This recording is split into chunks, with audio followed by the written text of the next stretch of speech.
the AM 1310 WDPN studio, it's time for live and local sports talk. It's the Sam Bourquin Show. I'm ready. Give the show a call at 330-821-1310. Good call, meatball. Watch the Sam Bourquin Show on the AM 1310 Facebook page, the Q92 YouTube page, and on X. This is the Sam Bourquin Show on AM 1310 WDPN. Last year for 50 games. Valencia in the air, straight away center, and out of here. What a night. A payoff. Swing and a drive. Walker has launched.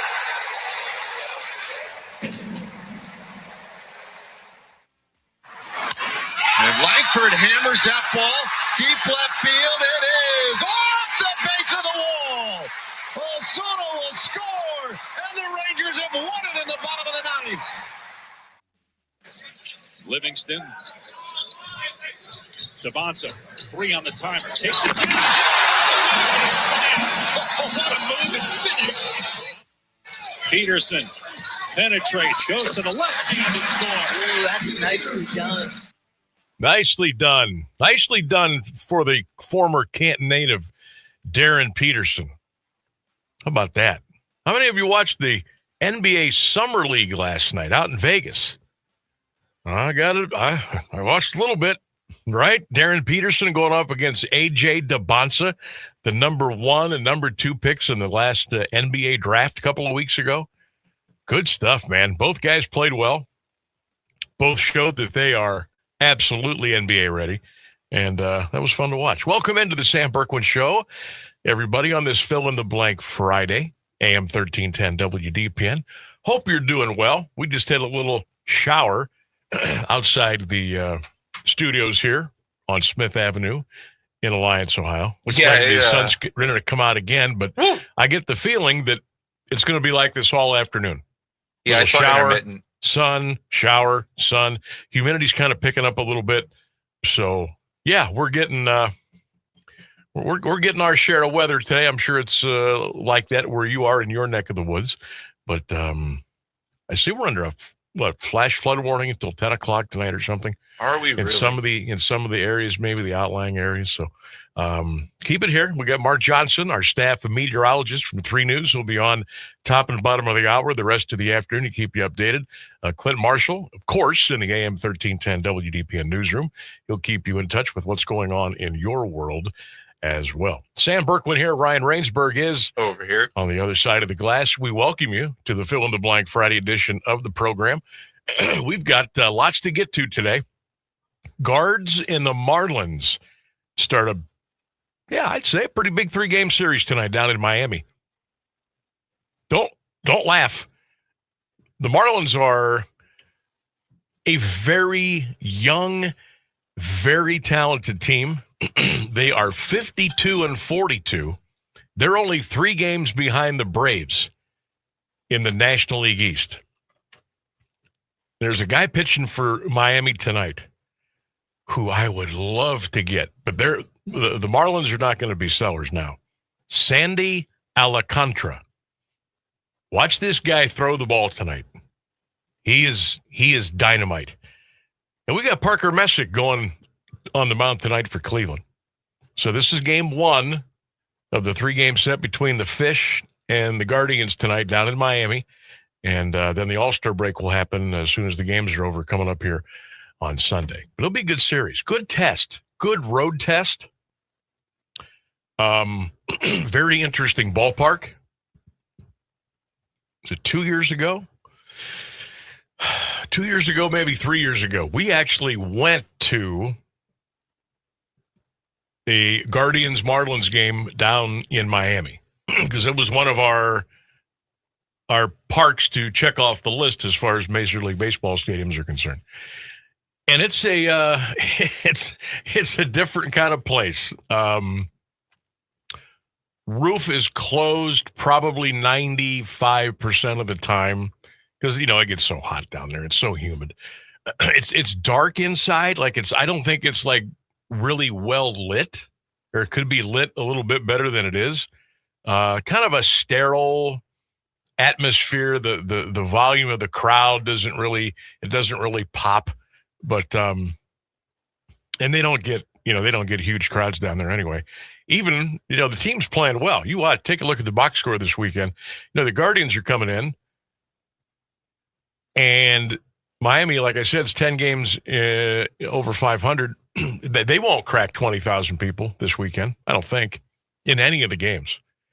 They usually get about 16, 14,000 a game, if that. I don't think you'll see them get over 20. That's a shame. That's a fun ball team to watch. They're young. They play the game the right way. They're very aggressive on the base paths. Guards will have their work cut out for them. They'll have to be got to be on your toes this weekend. Don't play stupid baseball, okay? Make the right play. Make the smart play. Game 1 tonight. Marlins and the Guards tonight down in South Beach. Boy, the LeBron to the Cavs is really picking up steam. Poly market over 60% say that LeBron is going to come to the Cavaliers. Miami is still a team that a lot of people are kind of looking at as maybe a possibility to sneak in the back door. Philly a little bit, Golden State a little bit. I think, you want my honest opinion? I think this is just a bunch of window dressing and just stuff for the NBA talking heads to talk about, to get clicks and to throw stuff around. Oh yeah. I just you just deal with it. You know who's going to be doing it. You know why they're doing it. It just gets kind of tiresome after a while when I think we all know what is going to happen. And you will find some of the national talking heads throw everything against the wall to try to change your mind or to make you think that this is not fait accompli or a done deal. Oh, no, haven't heard that. Oh, no, that. Come on. This guy's been around long enough to know. But it's picking up steam hard. LeBron to the Cavs. We're going to talk to Nate Ulrich for the Akron Beacon Journal.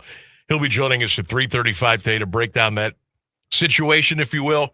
We'll get his thoughts on it, where he thinks LeBron's going to end his career, where the smart place would be, what the Cavaliers can do to make sure that it 100% happens. So we'll check in with Nate coming up here at 3:35. I mentioned the NBA Summer League last night. And again, I've never been a big NBA Summer League guy. Like, basketball to me should be out of sight, out of mind this time of the year. We just finished up the NBA Finals in June. Okay, so give me a little break. I don't need it all year round, but I did dial it in last night because I wanted to see AJ DeBonsa and Darren Peterson. I know it's only summer league and guys aren't exactly busting their butt at both ends of the floor, but you got to remember, this is for rookies, first-year players, maybe some second-year players, some, undrafted free agents. So these guys are playing a little harder than you would think because either they play really, really well or, some of these guys, they're not going to be on a roster. So they're playing hard. That's the difference between some exhibition games or preseason games or practice games in the NBA Summer League. Some of these guys they're playing for their life. They're playing for a check. Okay. So it's not bad, but Peterson looked good last night. AJ DeBonsa looked really good. And I think these two guys, if they, stay healthy, obviously keep their heads on straight, can have long and illustrious careers in the NBA. Very, very talented. These guys were made to play in the NBA. I know DeBonsa played his 1 year at BYU. Darren Peterson played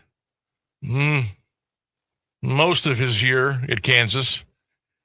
These guys are cut out to play in the NBA. They just are. And you could tell. and they're going to have really, really, really good careers. World Cup continues today. They're just underway. Belgium and Spain. Kind of hoping the USA would be playing today, but they're not. But we'll update you on the match throughout the afternoon. We got Sam BB's Best Bet coming up at 4:29 on this day in sports history at 5:29 p.m. It's also a fill-in-the-blank Friday, which we'll get to. And Rainsburg, did you know what else today is? No. It is National French Fry Day. Oh, really? Well, you know what else today is? Friday. Today is my mom's birthday. No kidding. Yeah. Are you going to give her a large French fry from her choice? Where's her go-to for her fries? What's she like? I'll throw that in there, I guess. Yeah, throw it in. That's not the big prize, but that's like a little extra. My mom's more of a healthy eater. She doesn't eat a lot of French fries. Okay. This isn't really one of her big holidays. Oh, I don't know. How about fries with no salt? Would she do that? I'm sure I could get her. I'm sure I could find some fries that she'll enjoy. I think her favorite fries are probably the same as mine, where it's from Cameo. Those kinds of French fries. Ah, yes. Those are her favorite fries. kinds of fries. Yeah. So, yeah, we're celebrating National French Fry Day today. Throughout the afternoon, we'll ask you to give us your top 2 or 3 places where you like to get your French fries. I got my list. It actually gave me pause for about 15 minutes. I had to, because I wanted to be true to the question. I know. And so I got my top 3, and we'll get into that. Our fill in the blank Friday today, I thought would be fun. And today's fill in the blank Friday question is, if you could do play-by-play for one major sporting event, which one would you pick? If you could call the game, announce the game, do the play-by-play for one sporting event, one game, which one would you pick? Get those in on the Q92 Radio YouTube channel in the chat. You can message me as well on the Sam Bourquin Show page on Facebook. You can also get those to us on the 1310 WDPN X page and Facebook page as well. That's our Fill in the Blank Friday. If you could call the play-by-play for one game, one event, it doesn't matter what level it is. It could be high school, college, pro, Olympics, whatever you want it to be. But you can only pick one. Which one would it be? Get those comments in, and we'll read those off throughout the show.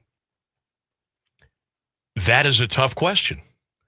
Because, again, I said, okay, I'm going to throw this out there. How would I answer it? And I think everybody's first thought would probably be, Game 7 of a World Series, or a Super Bowl, or, maybe a World Cup match. But I got a lot of great responses today, and I'll read some of those coming up. Some was to call a McKinley-Maslin game. Some was to call WrestleMania. I saw somebody wanted to call, what was it? Wimbledon, the championship for Wimbledon. Somebody said they would love to call what are they doing now in Vegas? They wanted to narrate the World Series of Poker. Oh, which I thought was really cool. That would be fun. Yeah. So that's already underway out in Vegas. They're, I think, 2 or 3 days in. Everybody playing for the big pot of cash out there. But I thought, that was kind of out of the box. That was kind of cool. But, fill in the blank Friday. If you could call play-by-play, do the play-by-play for one event, one game, no matter what it was, what would it be? Send those in, and we'll have a little fun with that today. Let me see here. Hey, we got a lot of compliments on our interview with Walsh University baseball coach Tim Meade yesterday. People really enjoyed that. We're up to like 1,200 views on our YouTube channel for that. So Spit it out, professional talker. Glad people appreciate that. Got a nice note from Coach Meade this morning, thanking us for having him on and what a great time he had. So if you missed that interview, by the way, it's on all of our social media platforms, WDPN Facebook, YouTube channel, my Facebook page. We had a ball talking with Coach Meade yesterday. He was a joy to have. You can tell he really cares. It's always good to see. Oh yeah, and if you do something that long, you have to. You better believe. No way. You do it for 44 years, man. You are absolutely all in. Yeah, but he doesn't. It's so easy to see people become exhausted by their job at that point, but he's still so into it. Mm-hmm. Love to see it. That was fun. All right, what else did I want to mention? Mention the World Cup. Summer League, LeBron. What else did I have written? Oh, Scotty Scheffler, one of the great golfers in the game. He did not make the cut at the Genesis Scottish Open today. You say, why is that such a big deal? That is ending a 4-year streak of consecutive events in which he made the cut and played over the weekend. He did not make the cut. That is insane to me. He's so good. Like, who would have thunk Scotty Scheffler wouldn't make the cut? He didn't make the cut. We'll take a break. We'll get things rolling here. 330-821-1310. It's the Sam Bourquin Show on a Fill-in-the-Blank Friday right here on 1310 WDPN. AWP Safety, North America's leading traffic safety company, is hiring traffic control flaggers, and they need you. Join AWP as a protector for steady work and an important job keeping people safe. They offer paid training, certification, referral bonuses, and advancement opportunities. To apply, visit jobs.awpsafety.com. That's jobs.awpsafety.com. Looking for a fresh way to explore downtown Canton? The new Canton Art Walk takes you beyond the artwork and into the stories that shaped our city. Discover colorful murals, public sculptures, local history, and the creative spirit, transforming downtown into an open-air gallery. Whether you're a lifelong resident or a first-time visitor, you'll see Canton in a whole new way. Presented by Arts and Start and Visit Canton. Guided tours begin in July. Reserve your spot today at CantonArtWalk.com. That's CantonArtWalk.com. Discover the art, uncover the stories, experience Canton. We are the keepers of the wild, America's original and most invested conservationists. For more than 80 years, we've been committed to conserving wildlife and the natural landscapes that define our nation. From rugged alpine ridgelines to peaceful tall grass prairies, we've supported the conservation of more than 36 million acres of American wildlands. Our funding has led to cleaner water, fresher air, and improved wildlife habitat. From abundant fish and waterfowl populations to robust deer and elk herds, nothing is more important than maintaining wild spaces for adventurers to explore and wildlife to thrive. We are America's hunters and target shooters, stewards of the American outdoors. America's hunters and target shooters, along with firearm, ammunition, and archery manufacturers, have invested more than $46 billion to help state fish and wildlife agencies manage and protect wildlife and wildlands across America. For more information, visit OutdoorStewards.org. For 75 years, the Muscular Dystrophy Association's voices have thundered through the halls of Congress. For 75 years, we've willed the impossible into existence. For 75 years, the MDA community has pushed the science, shifted the narrative, and established the field of neuromuscular medicine. And until that day, when this is all a thing of the past, you couldn't stop us if you tried. Join us and celebrate 75 years of breakthroughs at MDA75.org.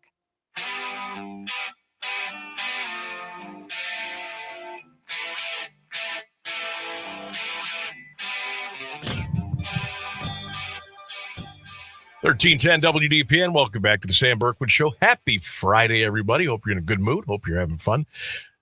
Certainly appreciate you hanging out with us here on this sunny/rainy/cloudy/sunny Friday afternoon.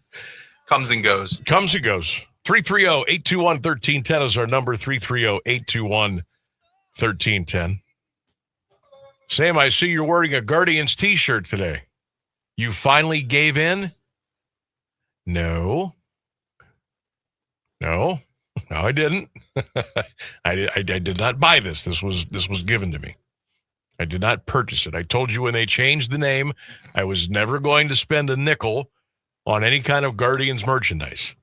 And I have not. This was a gift. So that's why I'm wearing it. I got my Block C hat on, so I've, there you go. All right. We got the news and weather coming up here in about a minute. A lot of rumors out there that LeBron might make his decision today or tonight. We will see. Don't believe everything you see in here. I thought that we were just talking during the break. He'll probably announce it at 6:01. I thought that cookie shop or whatever had the inside scoop. Caroline's, yeah. Yeah. I almost. I might do it next week. I'm just going to go there. I'm going to go there. Okay. And I'm going to see who handles the social media or who the source is. Let's see if we can do a little quick interview with him. I'm just going to do it at the shop. Yeah. I'm just going to do it on my phone. Yeah, just bring it in here and we'll run it on the show. I mean, just send it to me and we can put it right on screen. In Canton, forgot. It's like I got to drive 15,000 miles to live there. To go to the source. I'm just going to go. And I'll probably get a cupcake while I'm there. So win-win. So, yeah, Caroline's Cupcakes. Be on the lookout. I might be heading your way. It might be heading your way this weekend. Never know. All right, fill in the blank Friday. If you could do play-by-play for one sporting event, if you could call one game, what would it be? High school, college, pro, Olympics, World Cup, swimming, diving, wrestling, golf, whatever. What would it be? Get those comments to us on our Q92 Radio YouTube channel in the chat. You can also send them in on Facebook, X, and we'll read some of those off. A couple here before we get to the break. Mitch says, World Wrestling Federation back in the day. Sean says the International Dodgeball Championship in Las Vegas with Cotton McKnight and Pepper Brooks. I thought he was doing a dodgeball reference. No, he wants to call dodgeball. He says, if that doesn't work out, then I would like to call Game 7 of the World Series. We'll take a break. The news and weather is coming up next. On the other side, we'll talk LeBron. We'll talk rumors. We'll talk Cavs. We'll talk with Nate Ulrich from the Akron Beacon Journal coming up. The latest news and the current Alliance area weather forecast are up next on AM 1310 WDPN. Good afternoon. It's 3:30. Minnesota Daycare Center owner featured in YouTuber Nick Shirley's viral videos admitted to filing more than $4.6 million in false claims. Fahima Mohammed, CEO of Future Leaders Early Learning Center in Minneapolis, pleaded guilty to a count of wire fraud and one count of conspiracy. According to prosecutors, she filed claims between October 2022 and last November for more than $4.6 million from the Child Care Assistance Program, which provides daycare assistance for low-income families. Future Leaders also received over $850,000 between January and July of 2021 through Feeding Our Future, a Minnesota food program that bilked taxpayers out of $250 million and led to charges against 79 individuals, many of Somali descent. Mohammed closed down Future Leaders in February and tried to flee the U.S. to London 2 days later. The Manhattan prosecutor who led the so-called hush money case against President Trump played a larger role in the federal cases than previously known. Matthew Colangelo joined Manhattan DA Alvin Bragg's team in December 2022 after resigning as principal deputy associate attorney general. Colangelo previously served as acting associate attorney general, the third-ranked post in the Biden Justice Department. Calendar records shared with the New York Post show he sat in on key meetings about the once and future president. At least 3 related to the dispute over national security records held at Mar-a-Lago that led to the president's indictment by special counsel Jack Smith. He also joined a December 2021 meeting concerning the DOJ's position in E. Jean Carroll's civil case against Trump. Another 12 items on Colangelo's calendar dealt with meetings regarding a subpoena of former White House counsel Don McGahn and former special counsel Robert Mueller's report on claims the president's 2016 campaign colluded with Russia. A new AP NORC poll finds many Jewish Americans feel unsafe. The majority saying they feel less safe than before Hamas' 2023 attack on Israel. Findings highlight the vulnerability many Jewish adults in the U.S. feel as support for Israel erodes and significant divides emerge within the Jewish community about what constitutes anti-Semitism. About 3 in 10 say they or members of their household have experienced physical assault, verbal assault, online harassment, or damaged property because of their Jewish background in the past year.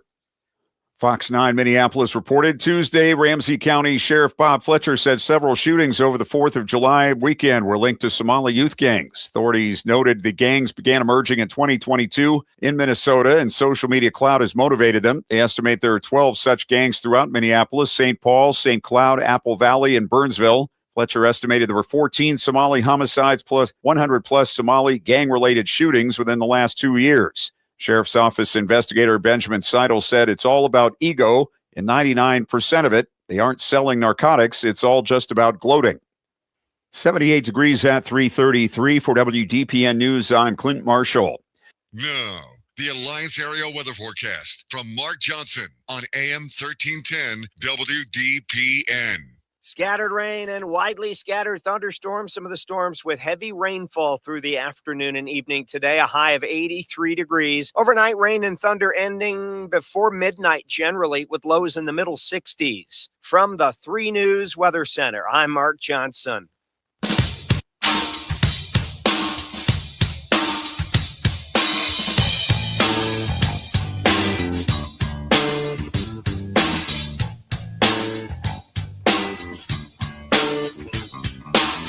Getting born in the state of Mississippi. Papa was a copper and the mama was a hippie. In Alabama. 1310 WDPN, we welcome you back to the Sam Bourquin Show, 35 minutes past the hour.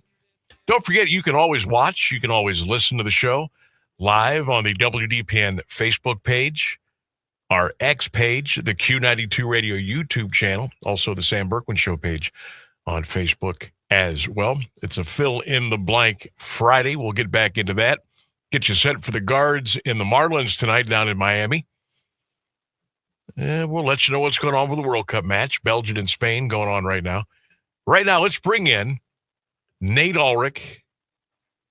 He is on the job. Akron Beacon Journal, been following what's going on with LeBron James, the Cavs free agency, the rumor mill, what would make sense. Thought it would be a good time to get Nate on, and let's talk about it before LeBron makes his decision, for crying out loud. Nate Ulrich from the Beacon Journal. How you doing this afternoon, bud?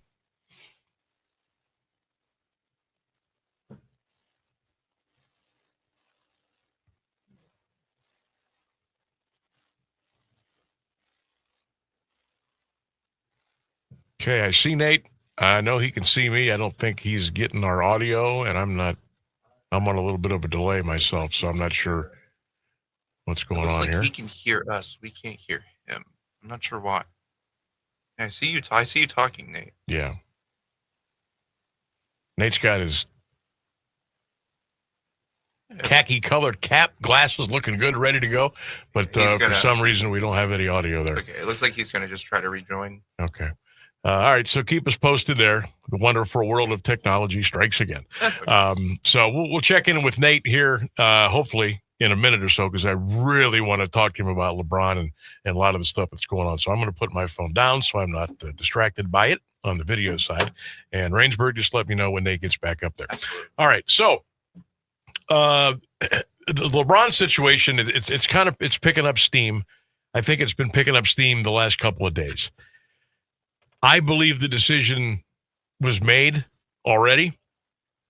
Contrary to a lot of the national folks, they don't want you to believe that. They want to keep throwing their theories and their stories out there.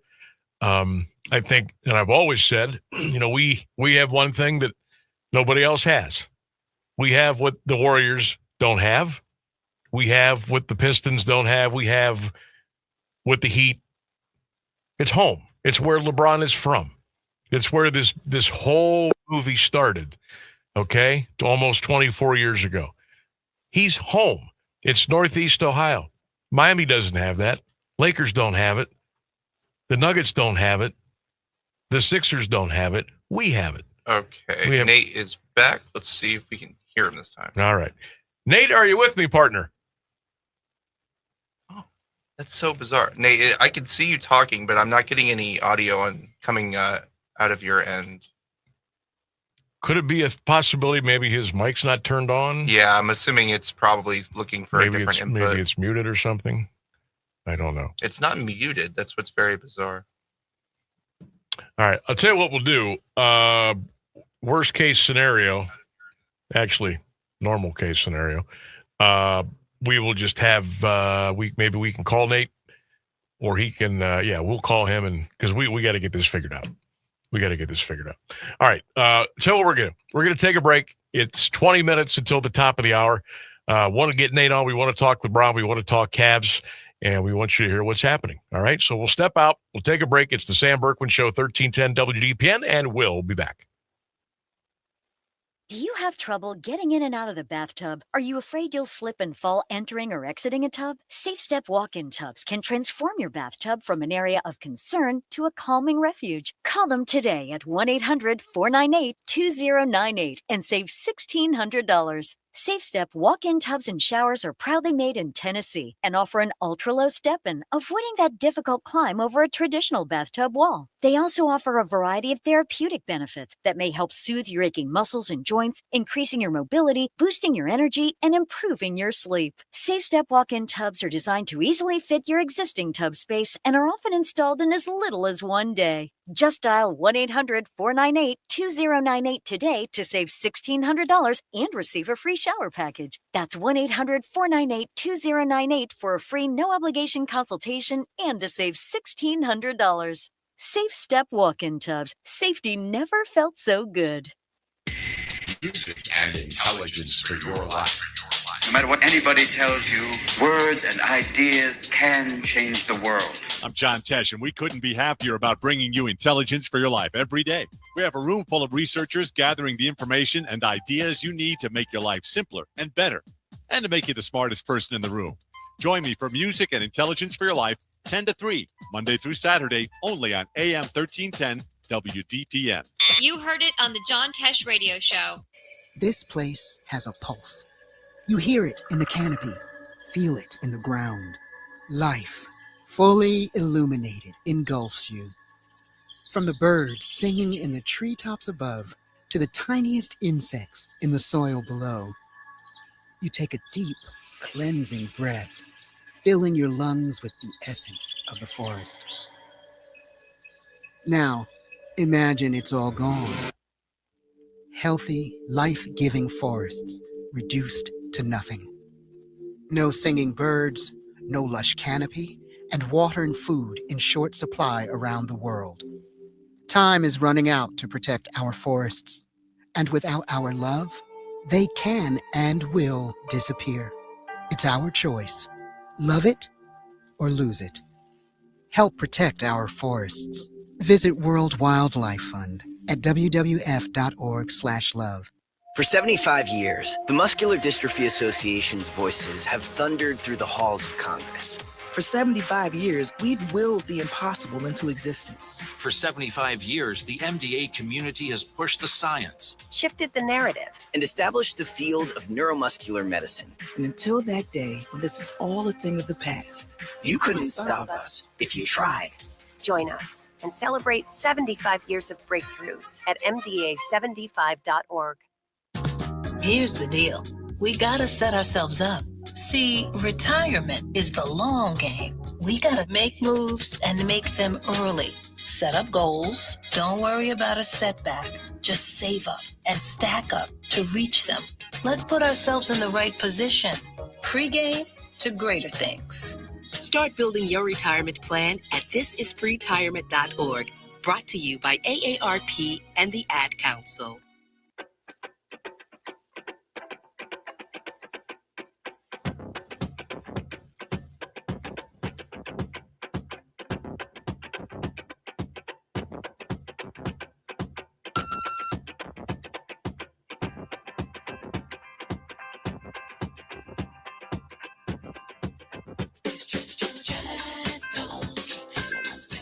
Welcome back to the Sam Bourquin Show, 1310 WDPN. 343 on your fill in the blank Friday. Trying to make connections here. I think we've got him back. Let's go to Nate Ulrich, our good buddy from the Akron Beacon Journal, to talk a little LeBron and some Cavs here on this Friday afternoon. Nate, welcome to the program. How you doing this afternoon, bud? Well, I'm hoping you can hear this. Oh, thank the good Lord. There you All right. All right, Nate. Sorry about all that. Okay. I'm sorry. Oh, you're good, man. Let's get right to it. Does your mind tell you that by the end of this weekend we'll have a decision? Okay, well, we're at like 3:44 p.m. Eastern time on Friday. I don't know why as savvy as LeBron and his people are with media, why would they do a Friday afternoon news dump? Right. Right. That would be bizarre. But yeah, you can never rule anything out. Right? Yeah, it would certainly get the world buzzing. Right. I think like you, the Friday news dump, things kind of get lost in the sauce a little bit, even though this is a pretty big deal. I've sold myself, Nate, weeks and weeks ago that he was coming back. I guaranteed it. I put it out on social media. I hope I don't look like a buffoon if he doesn't come here. And I read your story the other day, why it makes so much sense for this to happen. If you could, for those that maybe haven't seen the article, the Beacon Journal, what you had to say about that and why it does it just ends the perfect chapter to the perfect book. Yeah. So basically, I wrote a column and it's my opinion. And my basic take is like, yeah, would be a fairy tale ending. Everybody knows that. But in terms of what would make LeBron happy, it's hard to define because happiness is different for every person. Mm-hmm. I think at a base level for just human nature, love has a lot to do with it. And I think he is more beloved here than anywhere else. And it's in a unique relationship between him and the fan base because before he became the greatest player in Cavs franchise history, he was a kid who grew up in Akron and, he's from the area. He knew intimately how much it meant to end the nearly 52-year title drought in 2016.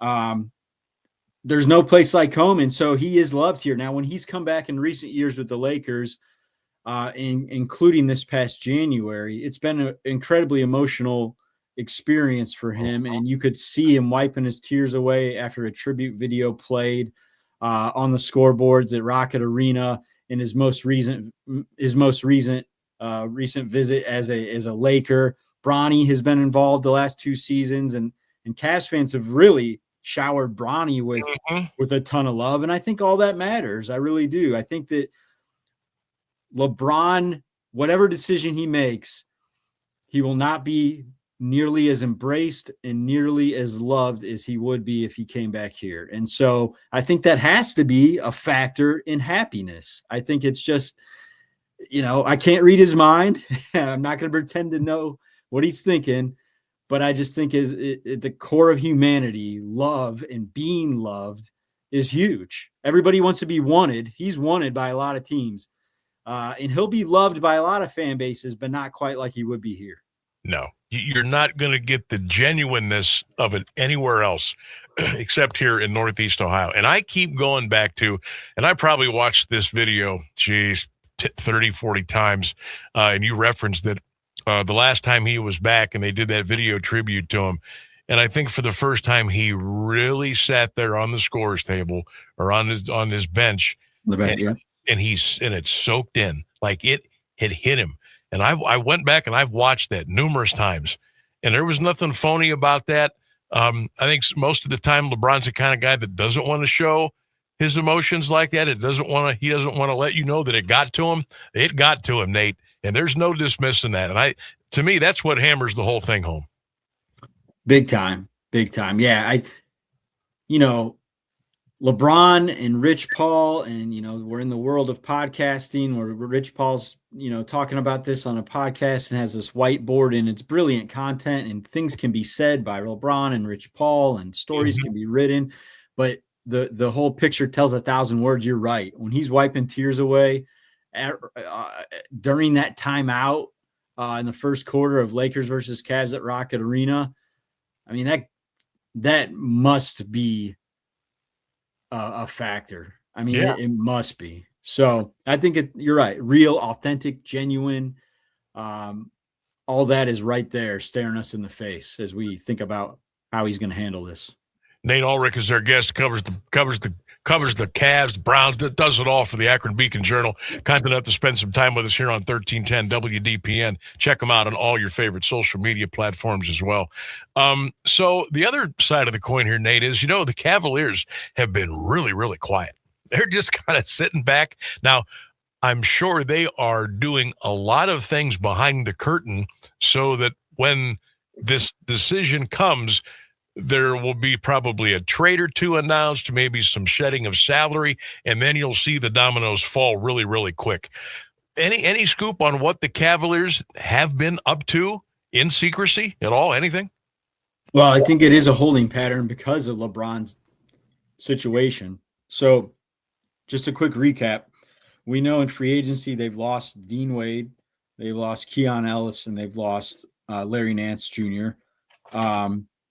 We know that James Harden declined his player option and fully intends to sign with the Cavs on a multi-year deal. He made that clear at the end of the season. Kobe Altman made that clear at the end of the season. But the wait is to give the Cavs flexibility as they, continue to pursue LeBron. So all that's going on, and they're not the only team. I mean, the other famous declining of a player option to give a team financial flexibility is Draymond Green with the Warriors. Obviously, he's golfing this week with LeBron. I think we're looking at the Cavs, the Heat, the Sixers, and depending on who you listen to, in the national among national insiders and things like that, that the Warriors have kind of lost, some sizzle in this sweepstakes in recent days. But the bottom line is, Draymond Green is a client of Rich Paul and Clutch Sports, just like LeBron. Mm-hmm. They're friends. They're golfing together. I just can't wrap my mind around completely ruling that out. I do think that a return to the Cavs and or the Heat would make the most sense, just because I think that, you're going back to familiarity. Like we talked about the Cavs and the love that he would feel here at a different level. And home is home. In the basketball situation, people will say things that kind of discount the Cavs, but they were a conference finalist last year, unlike these other suitors. Now the Heat obviously trade for Giannis is huge. A place LeBron would go back. Eric Spoelstra, has LeBron had a better pro coach in his career? Probably not. No disrespect to Ty Lue, who's another really good one, but I think you would say Spoelstra is the best coach he's ever had. And people talk about how the relationship, with the Heat and Pat Riley, soured when he left and things like that. But we saw him come back to Cleveland and patch things up with Dan Gilbert and things like that. So, yeah, I'm looking at this and I'm thinking of this, I'm thinking how much sense the Cavs and Heat make from those standpoints. Nate, it's been documented that LeBron and Draymond have been playing golf, and they have been good buddies over the years. A lot of people think maybe LeBron may be trying to talk Draymond to come into Cleveland. Would you read anything into that? Would that make sense? Could they do it? Yeah, I mean, that's a good way to piggyback off what I just said, Sam. Like, that would be a surprise. But I'll tell you what, I don't think it's any secret. The Cavs have said, like Cavs players have said, from the top to the bottom, that they need to get, tougher, mentally, physically tougher in the playoffs. And when you think about guys who kind of are, epitomize that, embody that, Draymond Green out of the modern players, it's got to be on that short list of the first guys you would think about. So I think if LeBron does decide to come back and he and Clutch could pull off that coup, that would give the Cavs a key ingredient that they've all said they lack. I'll tell you what, is angry and annoyed as I've been with Draymond Green over the last 10 years, I would welcome him with open arms to Cleveland, Ohio, and suit up for the Cavaliers. I think, and look, does Draymond have a lot in the tank? No, of course not. He's probably on borrowed time as we speak. But the mental approach, the way to be a professional most of the time, what he could glaze over on some of the guys on our team. And look, I don't know who all is going to be on our roster if indeed a couple of these big moves. I mean, we may not have Jared Allen, we may not have Evan Mobley, I don't know. But let's just say if at least Evan would stick around and he would be with us. What Draymond and LeBron could teach him how to be the true pro, to get bigger and stronger and tougher. And look, it's not going to change things overnight, but to just have that constant guidance all the time, I think would do wonders. And that would wash over the whole team. I would love it if Draymond Green would come here. You know, the guy showed in the play-in tournament, he still can play some really hard-nosed defense and guard anybody. I mean, the versatility is there. It's incredible the way he plays defense and rebounds to this day. You know, and I want to say this, Sam, when I'm talking about kind of what they're doing behind the scenes, I missed one. I mean, the biggest development that the Cavs have actually had, the pursuit of LeBron aside, is Donovan Mitchell signing his extension. And I do want to say about Donovan, amazing guy, consummate pro, great leader on and off the court, all NBA player, first team, 2 seasons ago, second team last season, and has shown up in playoff games, 39 points in a half of a playoff game this spring, has had some lumps that he's taken in the playoffs with some poor performances, especially defensively. But overall, Donovan Mitchell has been great for the Cavs. They've made the playoffs in every season that he's been here, but he doesn't know how to win a championship. Right, he's not a championship guy. James Harden, also not a championship guy. These guys are looking for a way, and what better way to bring in, like you're talking about, people with the experience who've been there, done that time and again. Of course, Draymond has that too. So I just think that, boy, if the stars align for Dan Gilbert, Kobe Altman, and the Cavs to do that, just even though these guys are older in the twilights of their career, you're talking about the knowledge and the culture they would bring, and you can't even measure it. No, and we're in that window, Nate. It's win a chip here in the next couple of years, or that's going to all go away. We got time for one more, and this just kind of popped into my head. LeBron has made decisions and put the news out different ways every time he has come to a decision. How do you think he will release it this time? How will it go? Where will it come from? How will it go through? Will it be a surprise? Will it be a simple, how do you think he's going to do it? Okay, so we have the decision. Everyone knows the infamous Decision TV special in 2010, taking his talents to South Beach. We have the return back to the Cavs via Sports Illustrated essay that he, essentially dictated. And then we have the news release from Clutch about going to the Lakers. This is just, my guess, because when I mentioned it earlier, Rich Paul is on fire with this podcast. Every Monday, Wednesday, Friday, I fire up as soon as I wake up. I fire. Yeah, I'm not kidding, Sam. I fire up the Game Over podcast. How can I not? Right? I believe it. I'm marking my time now.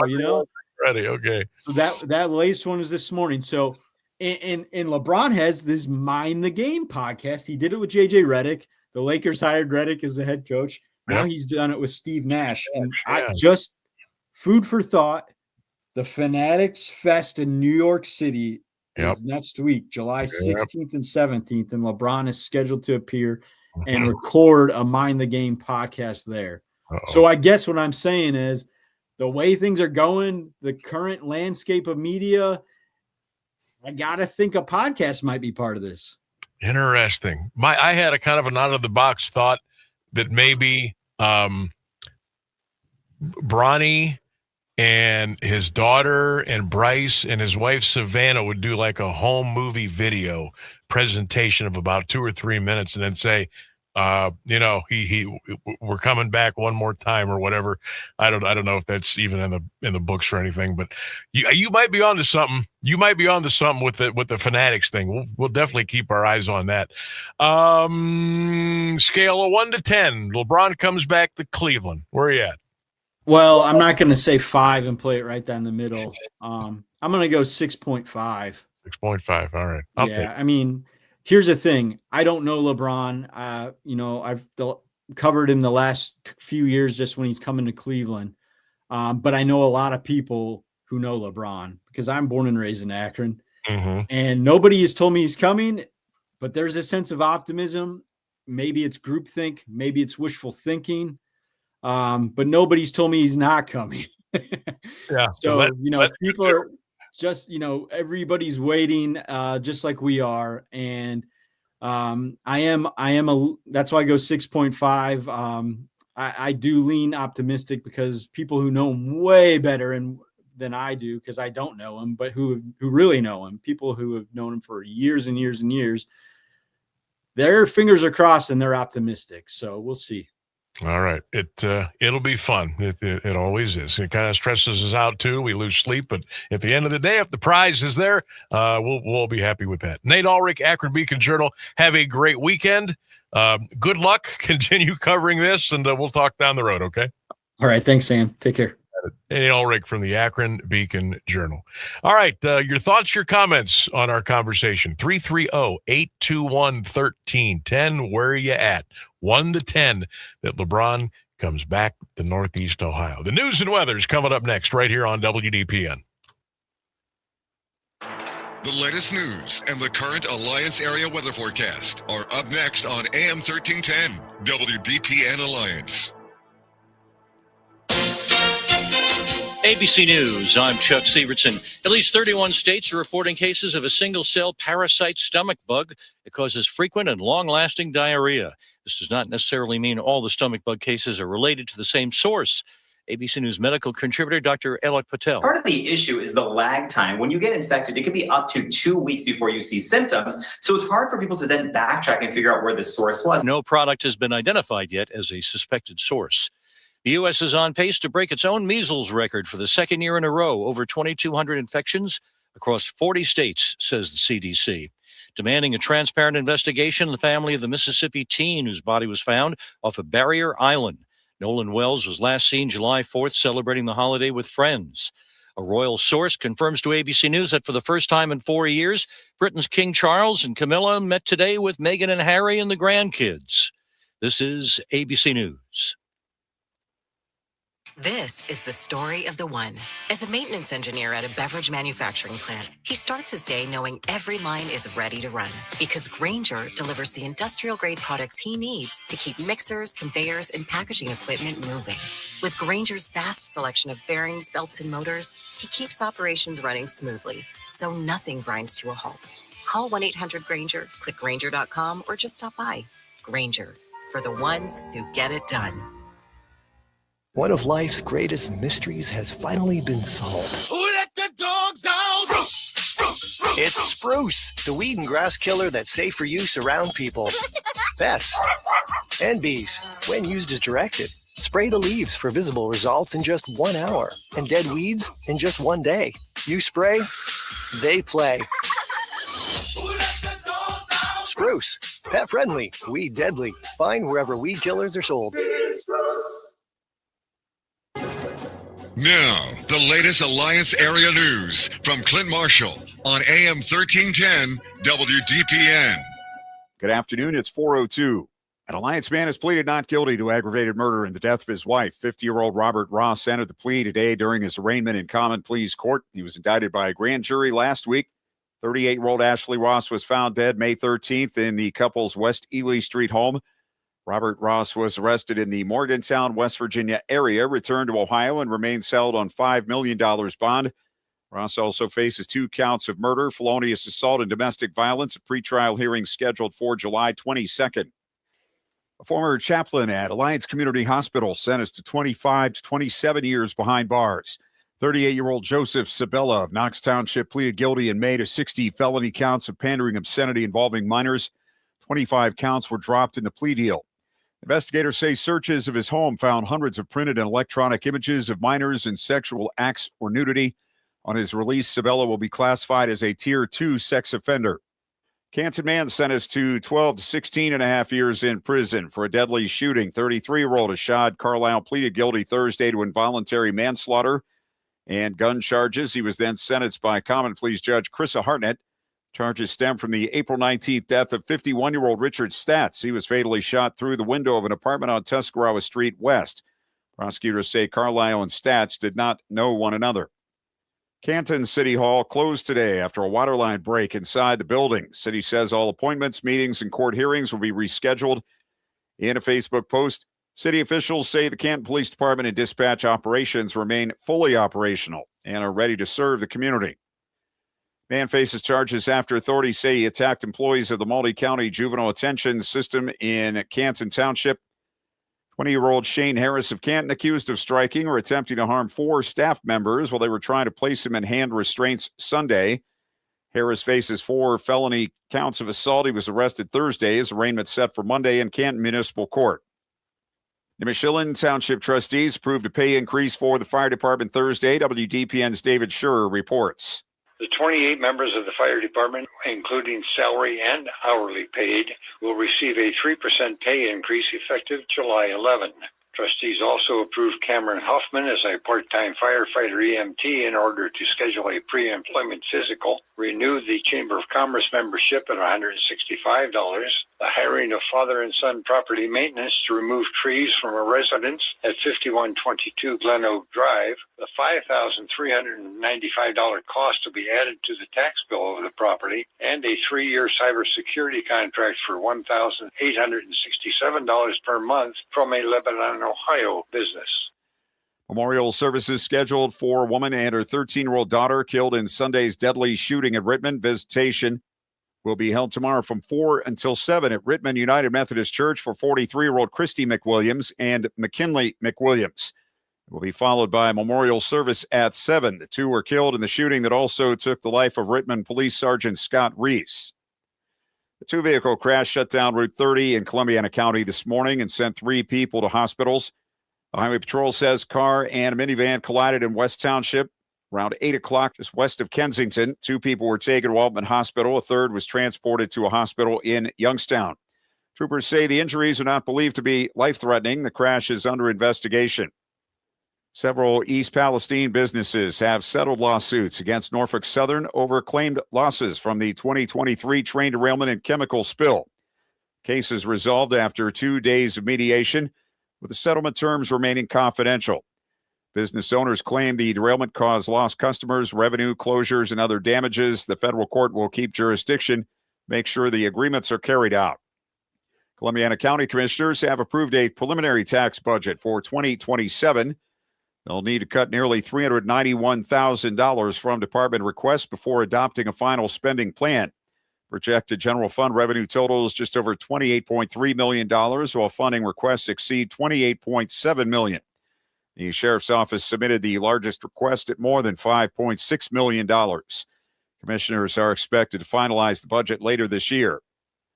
Youngstown man charged with murder after a shooting victim passed away. 22-year-old Davion Alexander indicted by a Mahoning County grand jury on murder, theft, and tampering with evidence charges in the death of 35-year-old Kimani Johnson. Police say Johnson was found shot in the head on a South Side sidewalk June 30th and later died at St. Elizabeth Health Center. Alexander being held in the county jail on $250,000 bond. He was originally charged with felonious assault. 78 degrees at 4:07. This is the local edition of WDPN News. I'm Clint Marshall. Here's Mark Johnson's forecast on AM 1310 WDPN. Scattered showers and a rumble of thunder on and off through your Friday afternoon. Some of the rain could be heavy. Otherwise, a lot of clouds. Our high 83. Overnight, more scattered thunder showers before midnight. Our low 65. From the 3 News Weather Center, I'm Mark Johnson. Live from the AM 1310 WDPN studio, it's time for live and local sports talk. It's the Sam Bourquin Show. I'm ready. Give the show a call at 330-821-1310. Good call, meatball. Watch the Sam Bourquin Show on the AM 1310 Facebook page, the Q92 YouTube page, and on X. This is the Sam Bourquin Show on AM 1310 WDPN.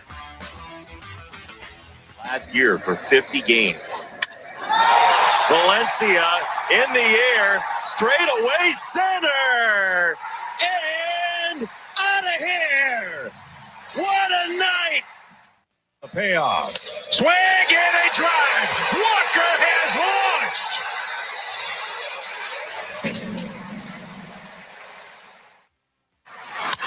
And Langford hammers that ball deep left field. It is off the base of the wall. Osuna will score, and the Rangers have won it in the bottom of the ninth. Livingston. Tabanza, 3 on the timer. Takes it. What a move and finish. Peterson penetrates, goes to the left hand and scores. Ooh, that's nicely done. AM 1310 WDPN. Welcome back to hour number 2 of the Sam Bourquin Show. I do want to thank Nate Ulrich from the Akron Beacon Journal for talking LeBron and Cavs and possible moves. If you missed our interview with Nate, it'll be up in podcast a little bit after our show's over tonight on all of your favorite social media platforms. Welcome into hour 2. Phone lines open, 330-821-1310, 330-821-1310. It is a fill-in-the-blank Friday, of course. And today's fill-in-the-blank Friday is, get your comments to me on social media. You can call in, text. If you could call, if you could do play-by-play, if you could announce one sporting event, which one would you pick?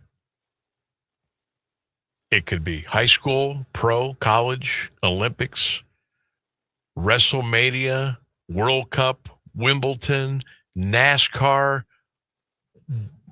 polo, whatever. If you could do play-by-play for a sporting event, for a game, anything at all, which one would you pick? Get those comments in on social media, the Q92 Radio YouTube channel. We got the chat wide open. It's so easy to get in and just start typing away. You can also text at 330-944-5179. I think the British Open would be fun. I do too, because of the weather. Yeah, exactly. That would be the main thing for me. My kind of weather. Is to call the British Open when it's like 47 in a cold rain and 30-mile-an-hour winds. I think that would be an absolute hoot. Absolute hoot. Would love to do that. But if you had a chance to call a game, to do play-by-play of an event, which one would you pick? Let us know. Nick says, Sam, I would love to call Lakers-Celtics Game 7 of the NBA Finals back in the 80s. Oh, you and me both, Nick. You and me both. Kirk Johnson checking in. He says, any Major League Baseball game, period. To be able to call the game would be an honor and a privilege. Heck, let me have Rosie's job for a day. It would be awesome. Let's see here. Scott Prestier checking in today. He says, how about play-by-play for bullfighting? It would be Olay by play. I got it. I like that. Let's see here. Mitch says WWE wrestling back in the 80s and 90s wouldn't be anything better. Robin says, is there some sort of female bikini pose-off competition with supermodels from all over the globe? That I could handle. Let's see here. Jim Payne says, when I was a teenager, I dreamed of being a sports broadcaster for football. Now they hire former athletes for jobs I would never have a chance. LOL. Scott says the West Virginia Derby. Why am I not surprised about that? Mike says overtime game 7 of a Stanley Cup final. Jesse, March Madness. Ray checking in says any Ohio State football game would do. George Errett checking in says, how about the 1948 Indians World Series? Go Tribe. Again, our fill-in-the-blank Friday. If you could call any game, any sporting event, just one, which one would you pick? That's our fill-in-the-blank Friday. Dougie in the PTO says he would love to call an Ohio State-Michigan game. Jeff says, give me a Super Bowl. Don Coughlin checking in today says, Sam, how about this one? I'd love to call a Holly Hills baseball championship game. That's what I'm talking about. Doesn't have to be a pro game. Doesn't have to be high school. Doesn't have to be college. Whatever you want it to be. What game, what event would you love to do play-by-play on? Let us know. 330-821-1310. That is our fill-in-the-blank Friday for today. World Cup. I saw a couple of updates. I believe we actually have some scoring in this match. Started a little bit after 3 o'clock today, Belgium and France. And I believe the last time I saw, I think France was up by a couple of goals. Let me see if I can redo and get that for you. It's also National French Fry Day today. Let's try to narrow it down to your top 3. Your top 3 places, your favorite French fries on National French Fry Day. I'll let you know my list here in a couple of minutes. World Cup update. We are in the 54th minute. Spain and Belgium are tied 1-1. So they got a pretty good match going there. 1-1. Bain. I almost said Bain and Belgium. Belgium and Spain are 1-1 in the 58th minute on the pitch today in World Cup play. Got a caller on the 1310 for you, Sam. All right, who we got? We got Al. Al in Akron, the home of LeBron Ramon James. Al, good afternoon. How you doing this afternoon, partner? Good, Sammy B. How are you, buddy? I'm doing well. What are you hearing? Hey, what are the streets saying? Talking about at work this week as far as James Harden. Mm-hmm. Harden is I guess what you would call an isolation type player. Yes. Like go one-on-one. Yep. Get the fouls. And you get a lot of those during the regular season. And the perception that what we were talking about is in the playoffs, that those fouls he's getting in the regular season, he's not getting because they're not calling them. Right. So that's why folks seem to think he disappears. Just want to kind of get your thoughts on that, what you thought. Well, he has such a reputation, and players know it, fans, coaches, officials, of, I don't want to call him a flopper. Now, he does it at times, but he has a certain way of finding a way to get you to foul him when he goes up for a jump shot, or if he's on the move, trying to do a floater, a fadeaway, kicks his leg out a little bit. I mean, he knows all the tricks. And those tricks don't get by the officiating crew in the postseason. It's a half-court game. Everything always slows down. Games that are 120 to 118 or 130 to 125 in the regular season are now, 108, 104, 102, 96. Things really, really change. And James is, he is very heavy on isolation. But I will say this, and you can go back and look at his stats. His assists have gone up a lot, especially since he came to Cleveland, because there was so many, there was a couple other options for him maybe that he didn't have in other places. And I think he didn't want to be the quote ball hog guy. So he distributed maybe even a little bit more than he probably should have. But that's his game. I realized that he wasn't number one when he got here. Right. And that's his game. And remember the 24-second shot clock, James could run the whole thing down and either take a shot or pass it at the last second. That's just his style. And, sometimes it works, sometimes it doesn't. Sometimes it fits, sometimes it doesn't. Yeah, it's going to be interesting to see, if LeBron does sign here or when, and then him coming to see how that all fits together.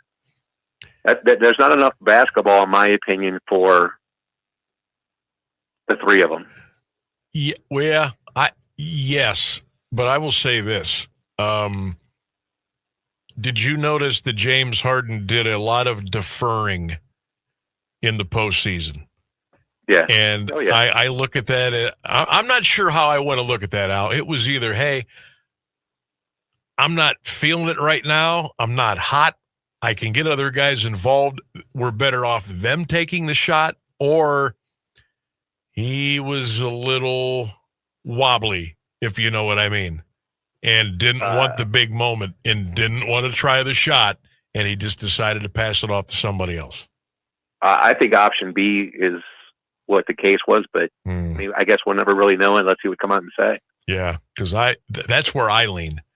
Years ago, he would take that shot, and he missed so many, especially in clutch moments in playoffs. You're probably like, nope, I don't want any more of that. So he started deferring. So I would lean toward B in that as well. Do you think with only one basketball and Harden, LeBron if he comes back, Donovan, we really don't have another, quote, ball-dominant guy, really. Right. So I think that could probably work. I'd love to see if he could get Draymond to come. I think that would be really good. Yeah, interesting is a good word there. That definitely. But I don't think the issue will be LeBron, because I think LeBron kind of realizes, hey, this year could be it. And if you look back at LeBron, even when he was at St. V, he got everybody else involved. Oh, yeah. He could have. There was games he could have had 75 points. Oh my God! Now he could have had the ball to everybody else. He could have had a quadruple double every night if he wanted to in high school. Yeah. He really could. He could have scored 40, 50, 60 a night. But he wanted. He loves to pass. He loves to make the fancy pass. It's fun to watch. Keeps everybody involved. Obviously, he's big, tall, strong. He got rebounds. He could score whenever he wanted. But yeah, that was the thing about watching LeBron was he wasn't a one trick pony. He could do it all. He still can. Right. Yeah, I still think he's one of the best passers in the league, to be honest. He is. You just got to be ready. If you're a teammate, you better be ready. Guardian's question real quick to you. Yeah. If you're the front office and you obviously need bullpen help, would you reach out to the Red Sox for Chapman? He could be the Andrew Miller of 2026. I've thought about it. I'm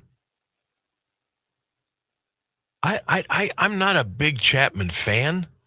And I think maybe that goes back to when the Guardians were going against the Red Sox back in the day, or I know he laced him up for the Cubs as well.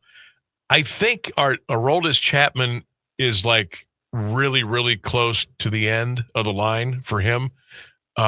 He seems to struggle sometimes in high leverage situations if he's asked to go more than a 2/3 or more of an inning.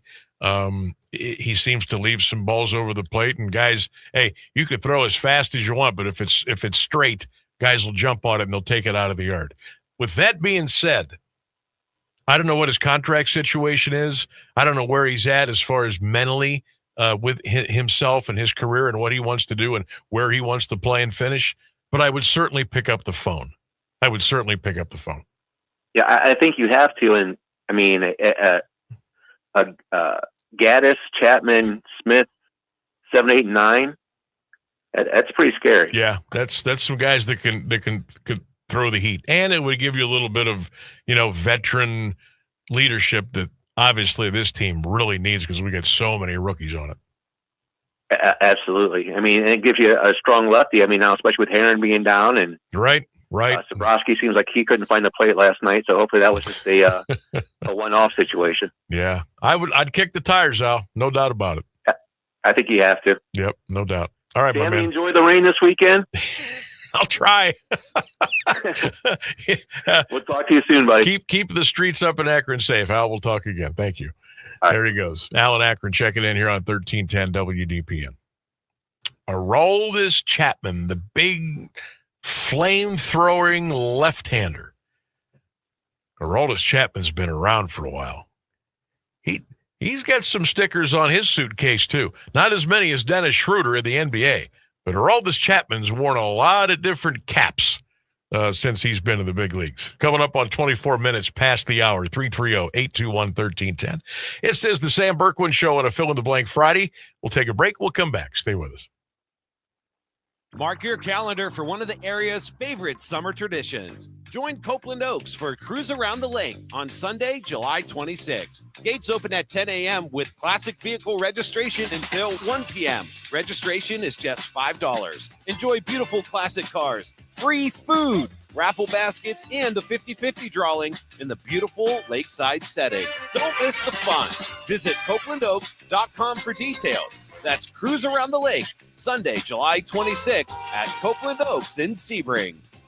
Looking for a fresh way to explore downtown Canton? The new Canton Art Walk takes you beyond the artwork and into the stories that shaped our city. Discover colorful murals, public sculptures, local history, and the creative spirit, transforming downtown into an open-air gallery. Whether you're a lifelong resident or a first-time visitor, you'll see Canton in a whole new way. Presented by Arts and Start and Visit Canton. Guided tours begin in July. Reserve your spot today at CantonArtWalk.com. That's CantonArtWalk.com. Discover the art, uncover the stories, experience Canton.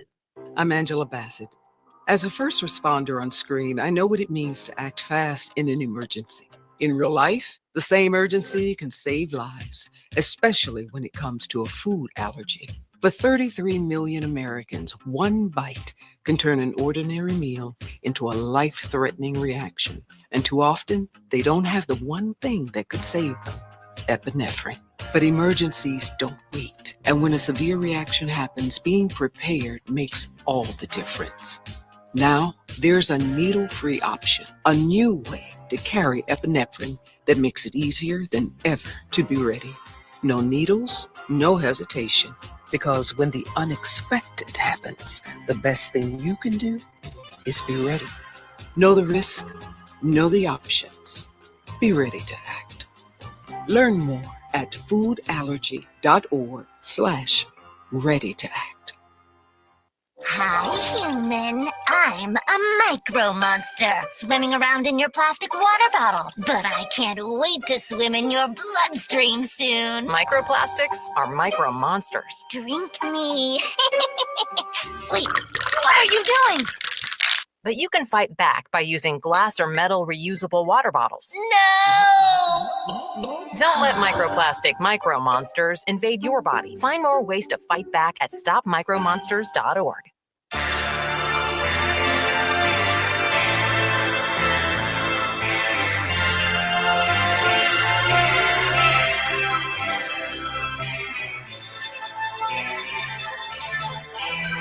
All right, did a little work on Aroldis Chapman during the break. Aroldis Chapman is going to be 39 years old.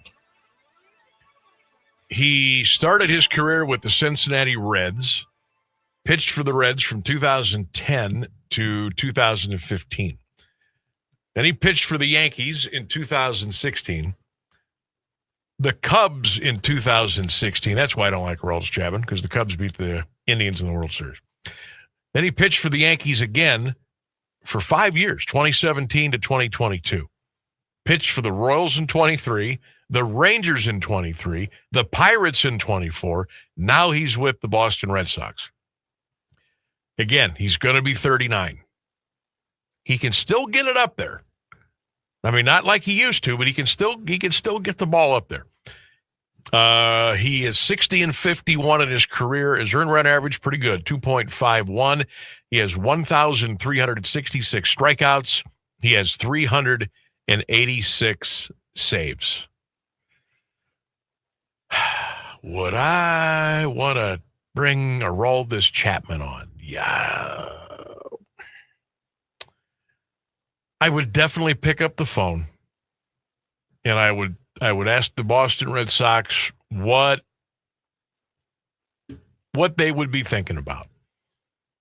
I don't know his contract status, like money in years. I'm guessing this was a 1-year deal with the Red Sox. Again, he's been with 8 teams. He is a 9-time All-Star, 2-time World Series champ, 2-time reliever of the year, most strikeouts career MLB history as a relief pitcher. He threw the fastest pitch in Major League Baseball history, documented, 105.8 miles an hour. So, yeah, I guess I'd give him a call. I would call the Red Sox and see. I guess it wouldn't hurt. All right, it is time for Sammy B's Best Bet. We do it Monday through Friday at 4:29 right here on AM 1310 WDPN. Not a good night last night again. We went back to the well once too often. We went back to the Reds and the Phillies last night, and it just didn't happen. First 2 games in that series flew over. Should have known better. But sometimes they tell you play the streak. I played the streak, and we didn't get over the 8.5 that we needed last night. So this evening, we're going to go to the South Side. Chicago. The Athletics will take on the White Sox at 7:40. Lopez and Burke, the pitching matchup tonight in Chi-Town. Total's 8.5. Going to play the over here. The A's can score a lot of runs. Now, I know they're not playing in Vegas tonight. They're not playing in Sacramento. They're playing in a real Major League ballpark. They can still score.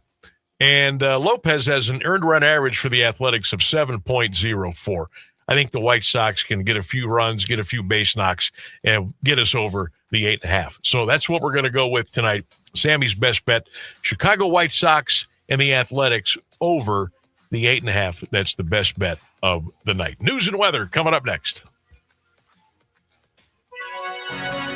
Here's the latest news on AM 1310 WDPN.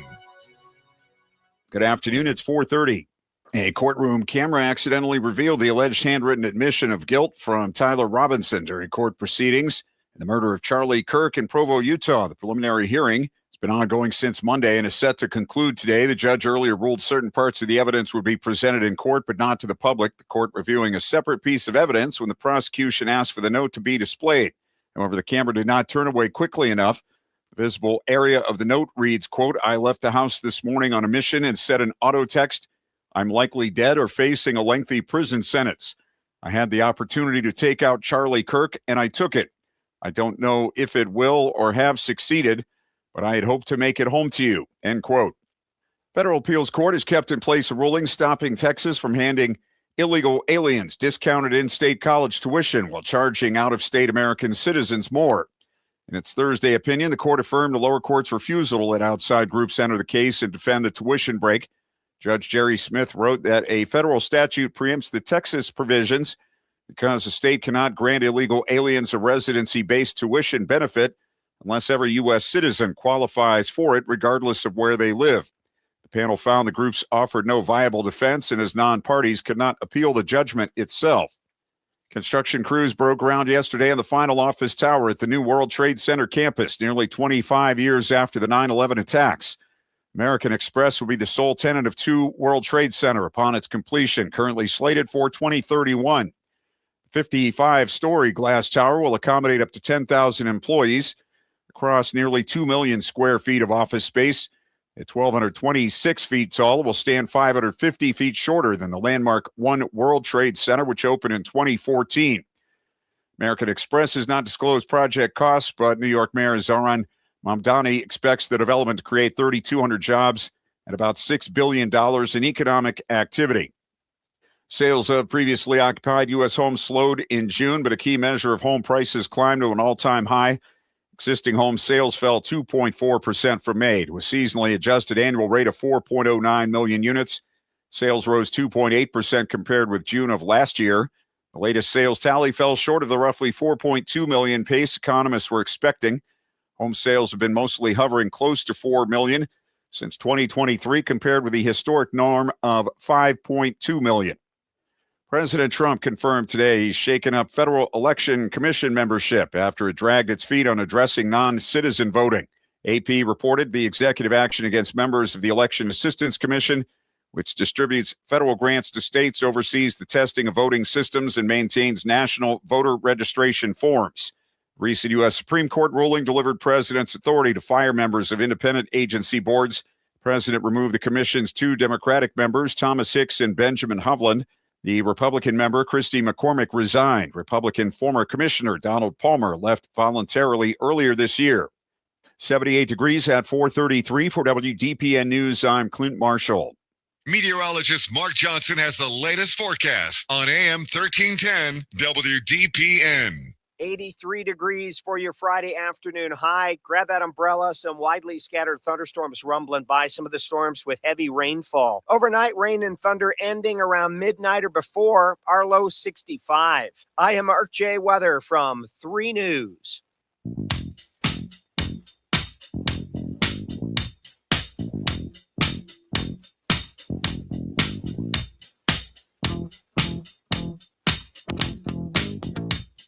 Welcome back to the Sam Bourquin Show, 1310 WDPN. It is a fill-in-the-blank Friday. We'll get back to some of your comments and answers there. If you could do play-by-play, if you could announce, if you could call one game, one sporting event, what would it be? Get those comments in, 330-821-1310 via the phone. You can also text, and you can get them in the Q92 Radio YouTube channel. One game, one event. You got the microphone. You've got the headset. Which game do you want to call? What do you think? What's this? Breaking. Shohei Ohtani will miss the 2026 Major League Baseball All-Star Game due to continued irritation in his left knee. The Dodgers have just announced that. Oh, yeah. I'd sit him, too. I wouldn't want Shohei out there screwing around with the All-Star break. I'm paying that guy that kind of money to pitch and hit and run and be who he is and everything that he's about. Yeah, I think we're going to definitely take a break on that one. It is also National French Fry Day today. And I realize that your taste in fries probably doesn't really change over the years now, unless some new places would come to town, or maybe you went to a different location, a different restaurant, a different little place, and you tried something out and said, hey, this is pretty good.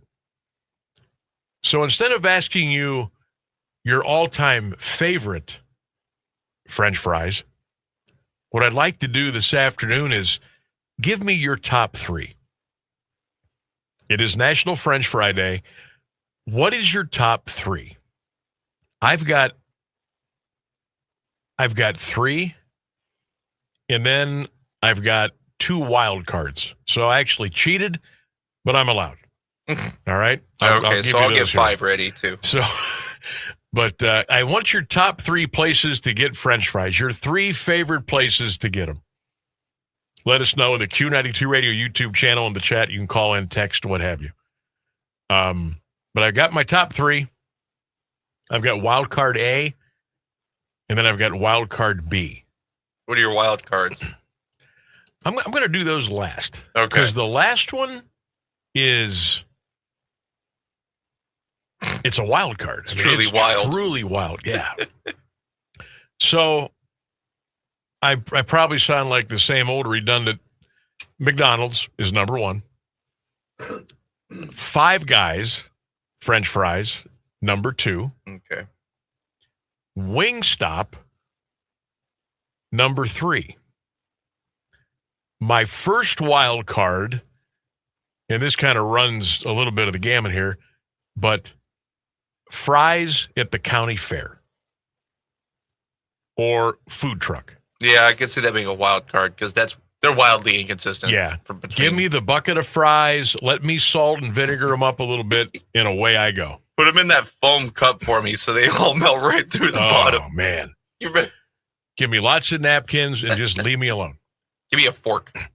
Eat them like spaghetti. My wild card B And I'll be 100% honest with you. I had not had these since I started working here in Alliance. And I've had them 3 times. And they've been absolutely unbelievable every time I've had them. Chives. Okay. The home cut fries at Chives here in Alliance are to die for. They are so good. They're just a little bit different. There's something about them.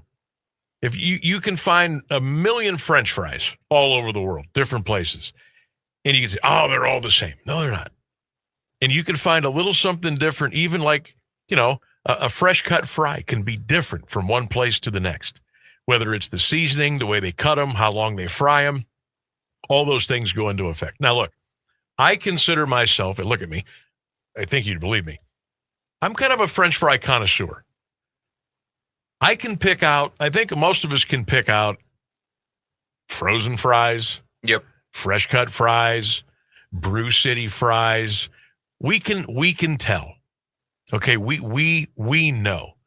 Like, to me, there's nothing worse than a bag of bullcrap frozen French fries that they just throw in the cooker and they bring them out and they throw them on the plate. Those are the worst. And you can tell because they're bad.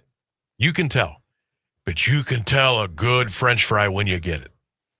So I've always been party to the fresh cut fries, if you will.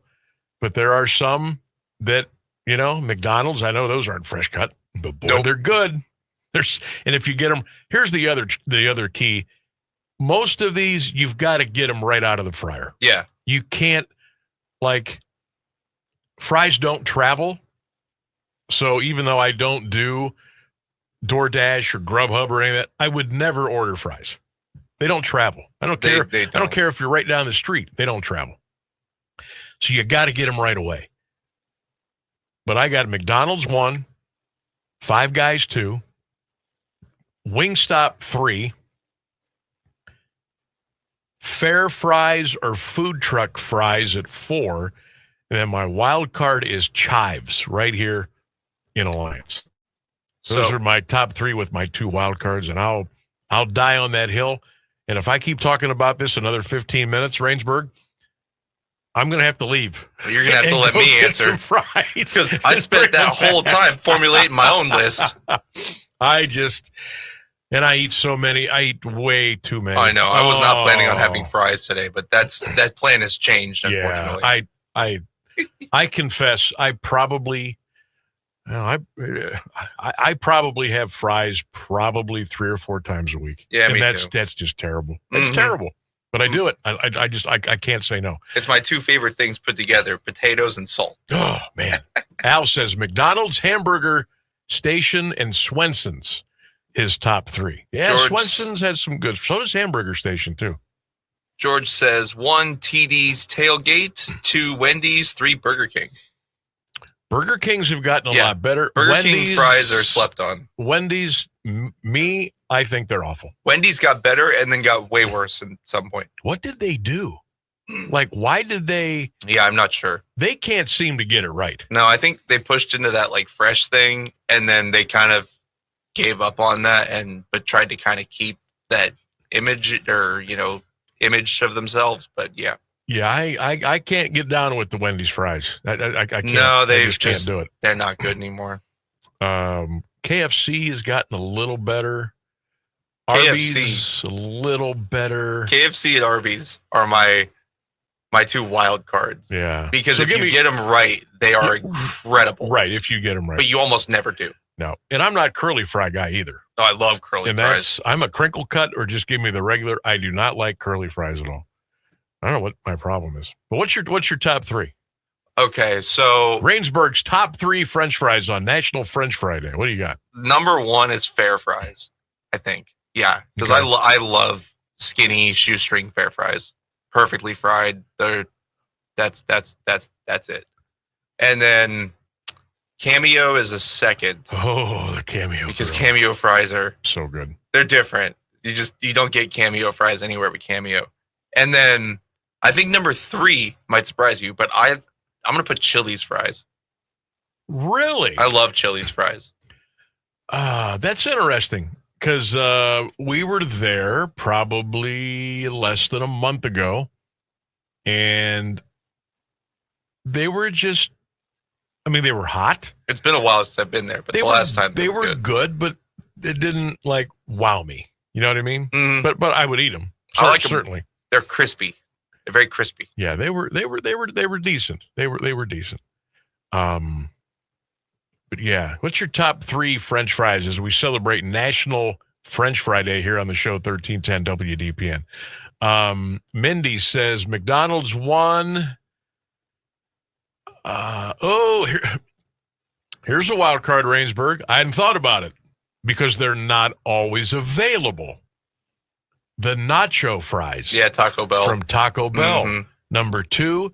And Mindy's got Arby's curly fries for number 3. James says, give me the fair fries all day. Number 2, he's got McDonald's. Number 3, he's got the Cameo Grill. Wilbur in Massillon says, Cameo number 1. Yep. McDonald's 2, any kind of food truck fair fry at number 3. Yeah, those ones. They're the worst for you, but they're so good. You know, if I had my own food truck and it was a French fry truck, I would be 550 pounds. Oh man, yeah, easily out of shape. Easily 550. What is it about those that, like, a good fry will just make you do anything? Yeah, it's like what potato is chips. They're just so perfect, so perfect and so bad for you. And then we make them worse because we put salt on them. Dip them in ketchup. We dip them in ranch. We put vinegar on. We do all kind of stuff, and we just make them. We make them that much better. But I'll tell you what, National French Fry Day. Should be a holiday. It should be a holiday. All right, Legion Hoops on X.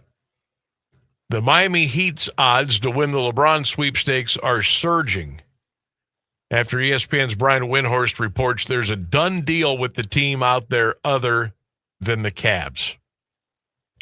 Polymarket has the Cavs at 44% now. Miami is up to 30%.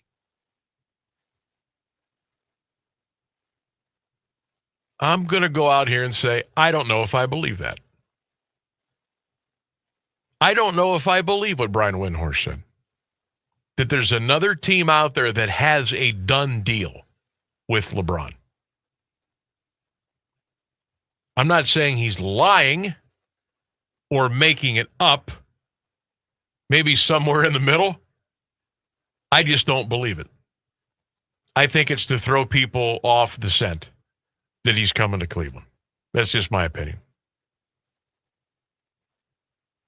But Polymarket seems to buy it. I mean, they had LeBron James at like 64% last night. Now they have him at 44%. They have Miami at 30%. No, the Polymarket's kind of like the stock market, though, because those numbers are changing based on where people put their money. Right. So and we all know that you can't really follow where people put their money because a lot of times they're dead wrong. Well, because half of every gambler is like me, where they only bet on the lower number to make as much money possible. Right. that too. That's why high risk, high reward. I can put a little stock in that, and then I also don't let myself get carried away. No, you got to put a lot of stock in the unhinged nature of humanity, as it were. Does anybody believe that LeBron already has a deal with anybody else out there except the Cavs? Like a done deal? I mean, and why isn't he announcing it? Why hasn't he come out and said it? What's he waiting for? Right, the same could be said if he was coming to Cleveland. Why doesn't he come out and say it? It's true. But if Brian Windhorst believes, or he says that he knows that LeBron already has a deal with another team, I just don't know if I can buy into that. You don't want to buy into it. Maybe I sure. don't want to buy into it. Maybe that's some of it. That's part of it. But again, I think a lot of these guys, girls, are just throwing stuff out there. And I think if they read the tea leaves and they think that the public is so entrenched with one opinion, I think they want to try to throw people off the scent. Yeah. To keep it going, to keep it talking, to keep it hot. I truly believe that. I truly believe that. And they'll do it whether it's true or not, because that's kind of part of their job, is to keep things on the burner. Keep you talking, keep you tweeting, keep you texting, keep you commenting, Exactly. keep the algorithms going. That's what they're paid to do. And I can see these gambling companies going to people and being like, hey, if you just push that announcement back a few more days, you can have this $50,000 check right here, you know? Sam, I'm not a big French fry guy, but if I get them, they have to be crisp on the outside, not fond of soggy fries. No, Yeah. he said saggy. He said saggy, Did he? limp fries. Yep. Yeah, I'm the same. I like the imagery, Scooter. Nobody just likes load that. them up with salt, Scooter. Don't worry about it. They'll be all right. No, I'm not sure what's worse. Saggy limp fries or limp fry or fries so crispy that it feels like they're ripping your mouth apart when you eat them. Yeah. Overcooked, They're super crisp. both bad. Yeah. Those are both, They're both horrible. Fries got to be right in the middle. They can't be too done or not done enough. No, we can't go with that. Mitch says, give me Mickey D's all day, but they got to be right out of the fryer. I don't have a number 2 and 3.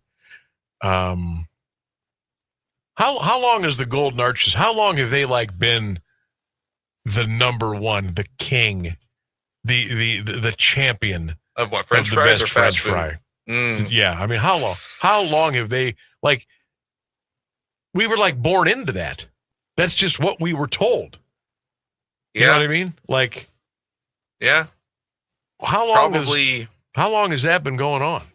I would say, because they started in the 50s, so and they turned into a national thing in the 60s and early 70s. Yeah. I think. Steph, what's your favorite French fry? It's National French Fry It's Day. National French Fry Day, so we're kind of celebrating today. Anywhere. Can be local, can be corporate, could be anything. There you go. There she goes. There's that was another my one. number one. Yep, with the fair and the vinegar on them. You're among friends here. We're all on the same page. Now, see, if we were thinking, we could have shot Steph a text before she came in. Could have picked us up some fries. And we would have paid you back, of course. But I wasn't thinking. What's that?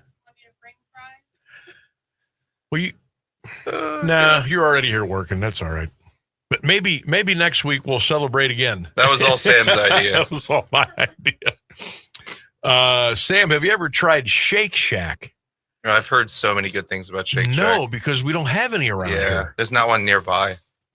My roommate drove truck cross country, and he said Shake Shack's pretty awesome. Yeah. I've had In-N-Out fries. I've kind of underwhelmed there. Heard In-N-Out's pretty good. Just because of the hype. The hamburger was incredible. The fries look like, Sam, Chick-fil-A for me. I love waffle fries. I hate waffle fries. See, I love waffle fries, but I'm very picky about them. They have to be just right. Yeah, they never are. I just don't like them. Sam, Arby curly fries. What's the matter with you? Those are some of the best. All right. Well, see, that's why Arby curly fries are my wild card, because they are some of the best French fries, but you only get the best version of them 10% of the time. Yeah. And see, that's the problem. Let's see here. Wendy, Taco Bell fries don't even need the nacho sauce. That's what I've heard. Popeyes, number 2, and then Dairy Queen. All right, a little different there. Ooh, Dairy Queen fries. Who said that? I'm not. That was when. Don't dox them. I'm not a Dairy Queen fry guy. No, Dairy Queen fries are. I don't know if it's the packaging, but they're always mushy. They're just not my thing. Steak and Shake.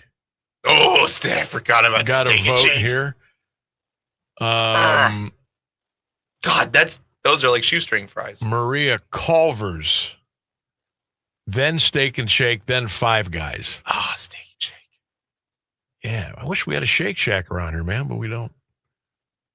White Castle. Are there any White Castles around anymore?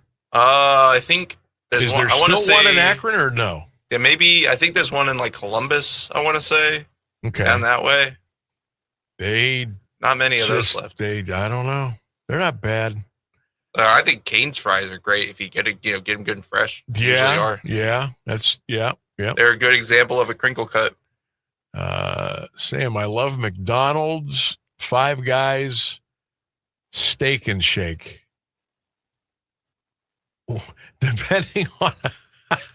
Depending on how far under the influence I am at 2:30 in the morning on a given Saturday. Oh yeah, I guess that. Oh man, Steak and Shake at 3 a.m. drunk. Carl's Jr. and Hardee's. Boy, they kind of got phased out, didn't they? Yeah.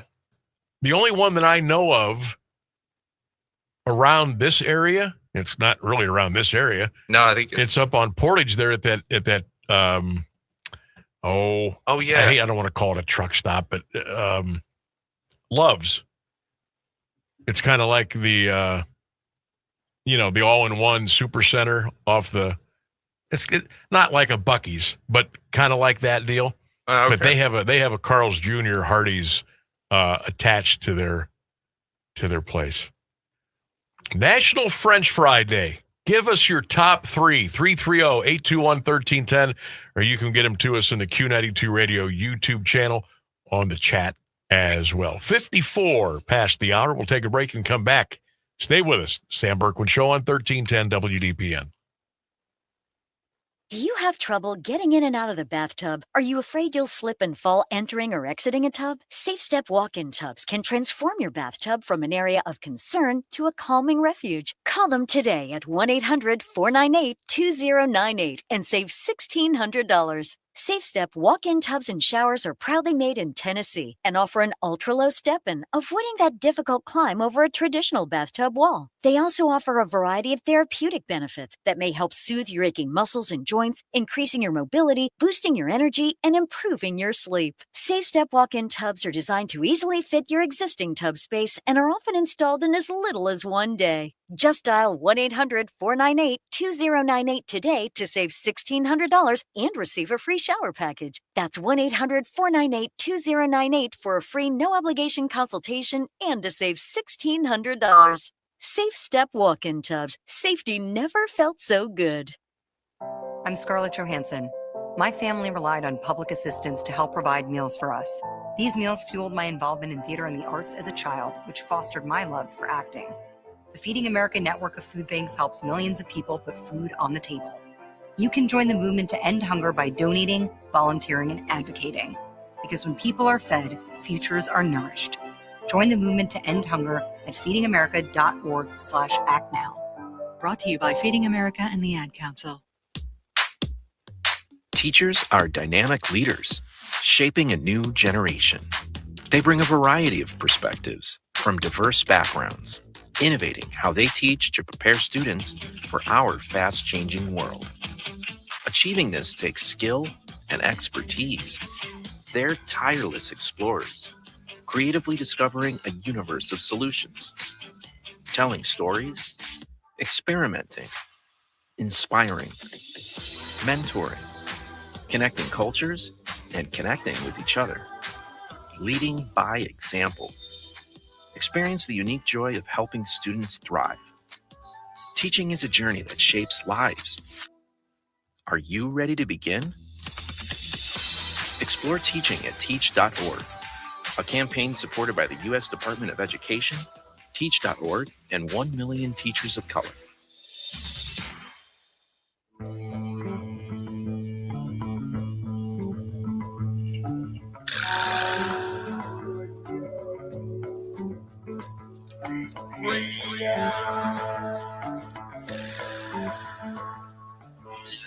$1310 WDPN. Welcome back to the Sam Bourquin Show. Guardians and the Marlins coming up tonight. 7:30 or so down in Miami. Game 1 of 3 with these two clubs. Hey, the Marlins are 10 games over 500. That team's no joke. Cleveland better be ready to go down there. Not the greatest atmosphere to play in, but Marlins are a tough team. They're young. They're competitive. Like I said, they'll put the ball in play. They'll hit and run. They'll steal. They'll bunt. They'll do whatever it takes. Game 1 tonight down in South Beach. They'll play tomorrow. Tonight's at 7:10, by the way. Tomorrow they'll play at 4:10. Sunday they will play at 1:10. Parker Messick and Sandy Alcantara, the pitching matchup tonight. That is a good matchup. Tomorrow, Bybee and Perez.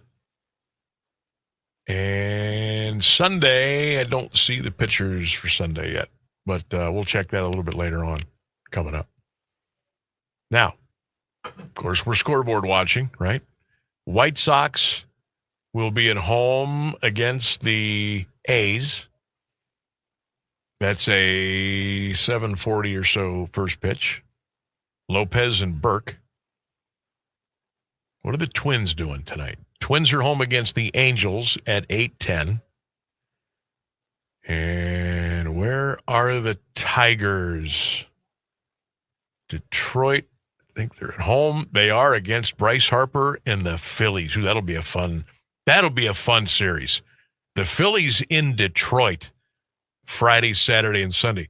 Pretty decent pitching matchup tonight in name, but Aaron Nola against John Flaherty, 6:40 at Comerica Park. I have not heard about Dylan Dingler. He went out the other night. We had a little. He got hit on the hand with a foul ball while he was catching, and he stayed in to finish up the rest of the inning. But then when they came up the bat, they pinch hit for him. And they've got Rogers catching tonight, batting ninth, so it looks like Dustin is not going to be in the lineup again tonight for Detroit. I hope he gets back okay. That's a shame. All right, news and weather coming up. 2 hours in, one more big hour to go.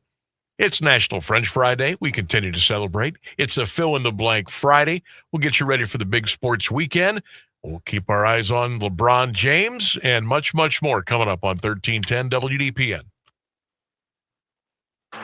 An important part of the Alliance community since 1953. You're listening to AM 1310, WDPN Alliance.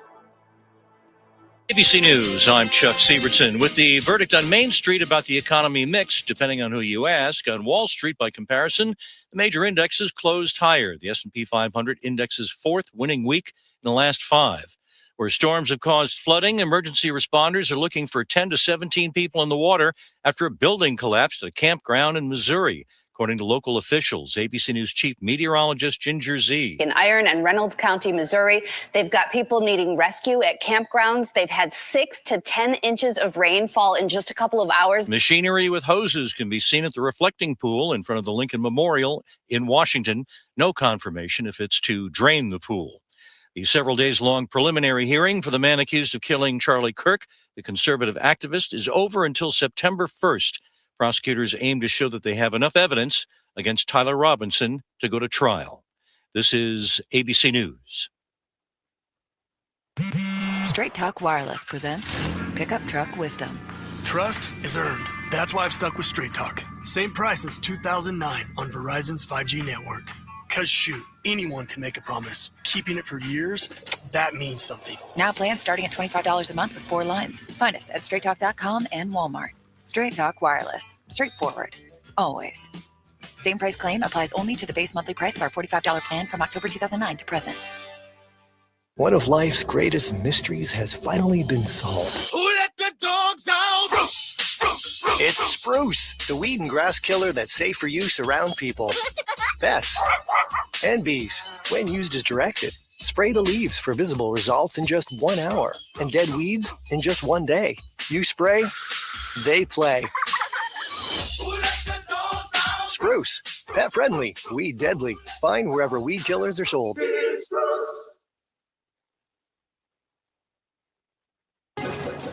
Now, the latest Alliance area news from Clint Marshall on AM 1310 WDPN. Good afternoon. It's 5:02. Pretrial hearing scheduled July 22nd for an Alliance man charged in the death of his wife. 50-year-old Robert Ross pleaded not guilty during arraignment today in Common Pleas Court. Grand jury indicted him last week on charges of aggravated murder, felonious assault, domestic violence, and firearms specifications. Prosecutors say 38-year-old Ashley Ross was found dead May 13th inside the couple's West Ely Street home. Ross is being held in the county jail on $5 million bond. A Knox Township man who pleaded guilty to 60 felony counts involving child pornography is sentenced. 38-year-old Joseph Sabella, former chaplain at Alliance Community Hospital, pleaded guilty in May to pandering obscenity involving minors. 25 counts were dropped in the plea deal. He was given a sentence of 25 to 27 years in prison. Investigators say searches of his home found hundreds of printed and electronic images of minors in sexual acts or nudity.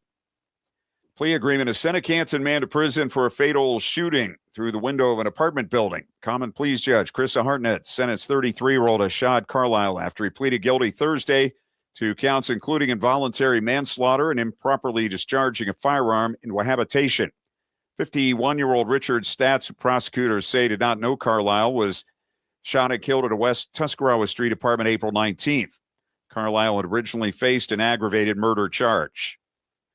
All court hearings, appointments, meetings at Kansas City Hall rescheduled after a water line break forced the building to close today. Officials say more information on rescheduled services will be provided when available. Police and dispatch services are not affected and remain fully operational. 4 multi-county juvenile attention system employees listed as victims after authorities say a man attacked staff members during an attempt to place him in hand restraints. 20-year-old Shane Harris of Canton accused of punching 2 employees, kicking one in the abdomen, and punching and biting another employee at the Canton Township facility Sunday. He was arrested Thursday and is charged with 4 felony counts of assault. Harris scheduled to appear Monday for Raymond and Canton Municipal Court. Nimishillen Township firefighters getting a pay raise after trustees approved a 3% increase Thursday. Raise applies to all 28 fire department members, including salaried and hourly employees, and is retroactive to July 11th. Trustees also approved hiring part-time firefighter EMT Cameron Hoffman, a 3-year cybersecurity contract with a Lebanon, Ohio business, and renewing the township's Chamber of Commerce membership. Community will gather this weekend to honor a Rittman mother and daughter killed in Sunday's shooting that also took the life of a police officer. Memorial services will be held tomorrow at Rittman United Methodist Church for 43-year-old Christy McWilliams and 13-year-old McKinley McWilliams. The services will be held following visitation from 4 to 7. Their ashes will be interred at Rittman Cemetery. The shooting also claimed the life of Police Sergeant Scott Reese. Highway Patrol says 3 people were hospitalized after a crash closed Route 30 in Columbiana County this morning. A car and minivan collided in West Township around 8, just west of Kensington. 2 victims were taken to Altman Hospital. A third was transported to a hospital in Youngstown. The injuries were not considered life-threatening. Patrol is investigating. East Palestine businesses that claim they suffered losses from the Norfolk Southern train derailment have reached settlements with the railroad. The suits, which allege the 2023 incident damaged their operations, were resolved after 2 days of mediation. Settlement details were not released, but the federal court will continue to monitor the agreements. Cases involve claims of lost customers, revenue, and business interruptions. Columbiana County Commissioners have their first look at next year's spending plan. A preliminary tax budget approved this week projects just over $28.3 million in general fund revenue for 2027. County departments are seeking about $28.7 million, leaving commissioners to cut nearly $391,000 before adopting a final budget. The spending plan will be finalized later this year. Mahoning County not expected to receive state or federal disaster aid following Sunday's tornado and severe storms. Emergency management officials say the damage does not meet the thresholds required to qualify for financial assistance.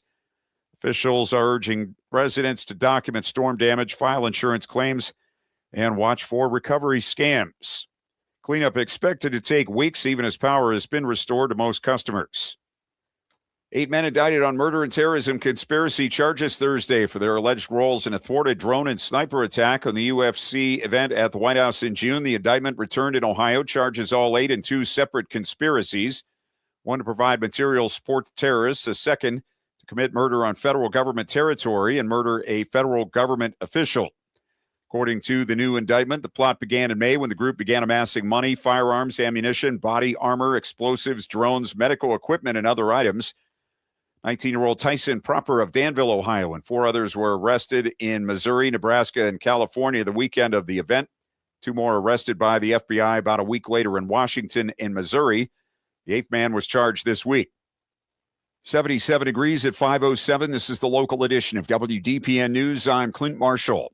Now, the Alliance Area Weather Forecast from Mark Johnson on AM 1310 WDPN. Scattered rain and widely scattered thunderstorms. Some of the storms with heavy rainfall through the afternoon and evening today. A high of 83 degrees. Overnight rain and thunder ending before midnight generally, with lows in the middle 60s. From the 3 News Weather Center, I'm Mark Johnson. Live from the AM 1310 WDPN studio, it's time for live and local sports talk. It's the Sam Bourquin Show. I'm ready. Give the show a call at 330-821-1310. Good call, meatball. Watch the Sam Bourquin Show on the AM 1310 Facebook page, the Q92 YouTube page, and on X. This is the Sam Bourquin Show on AM 1310 WDPN. Last year for 50 games. Valencia in the air, straight away center, and out of here. What a night. A payoff. Swing and a drive. Walker has launched.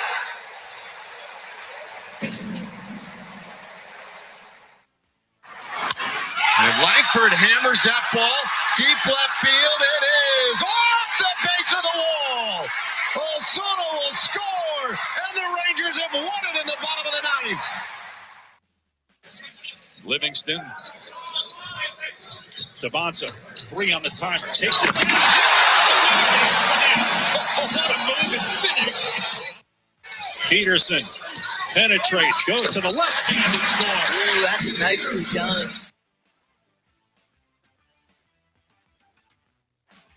We're back, AM 1310 WDPN, Sam Bourquin Show. 2 hours in, 1 more big hour to go. Thanks for hanging out with us today. Skies darkening again here in the Carnation City of Alliance, Ohio. Phone lines are wide open, 330-821-1310. You can text the show. You can drop your comments in on the Q92 Radio YouTube channel in the chat room. And, of course, don't forget, you can always listen.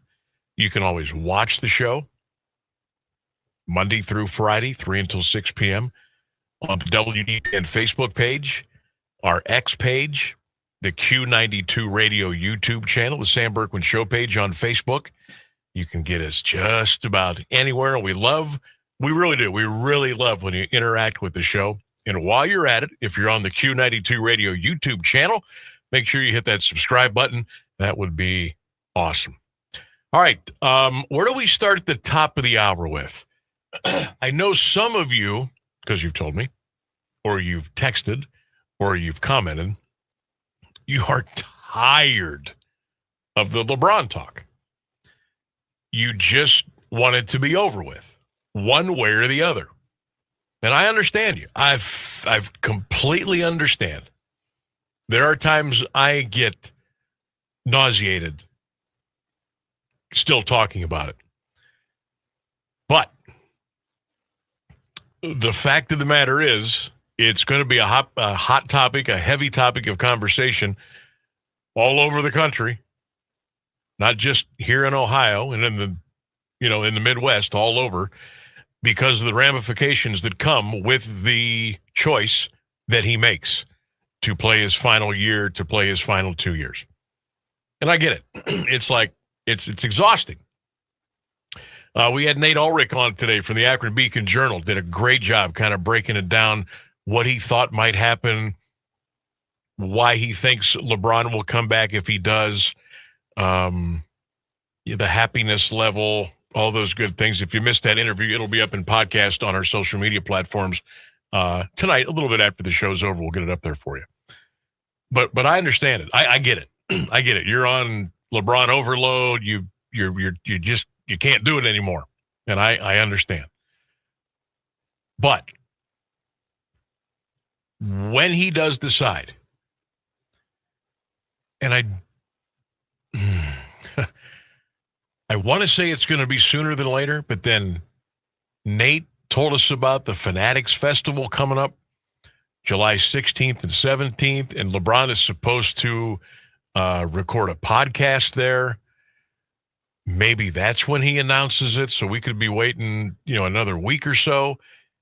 I don't think he will do it. I don't know. I don't think he would do it over the weekend. He might. I just don't think that he will. I don't think, however he puts it out there, whether it's, a press release, whether it's a podcast, whether it's on Rich Paul's, I don't know how he's going to do it, but I just don't think it'll be over the weekend. I could be wrong. But yeah, the sooner the better for me, the sooner the better for all of us. I still think, well, when I went out and guaranteed it, I shouldn't say I still think. I strongly believe he's coming back to Cleveland.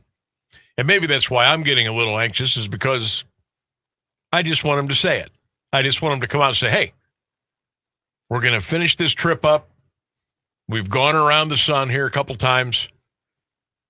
I started my career in Cleveland, went to Miami.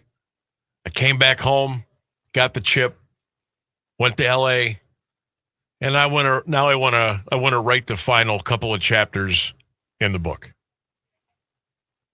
And it just makes so much sense that you would think that it wouldn't be this long of a process. You would think, if this is truly about happiness, which he says it is, it's just about just feeling good, feeling right with life. It's not about the money at this point. The chance to, play for a title.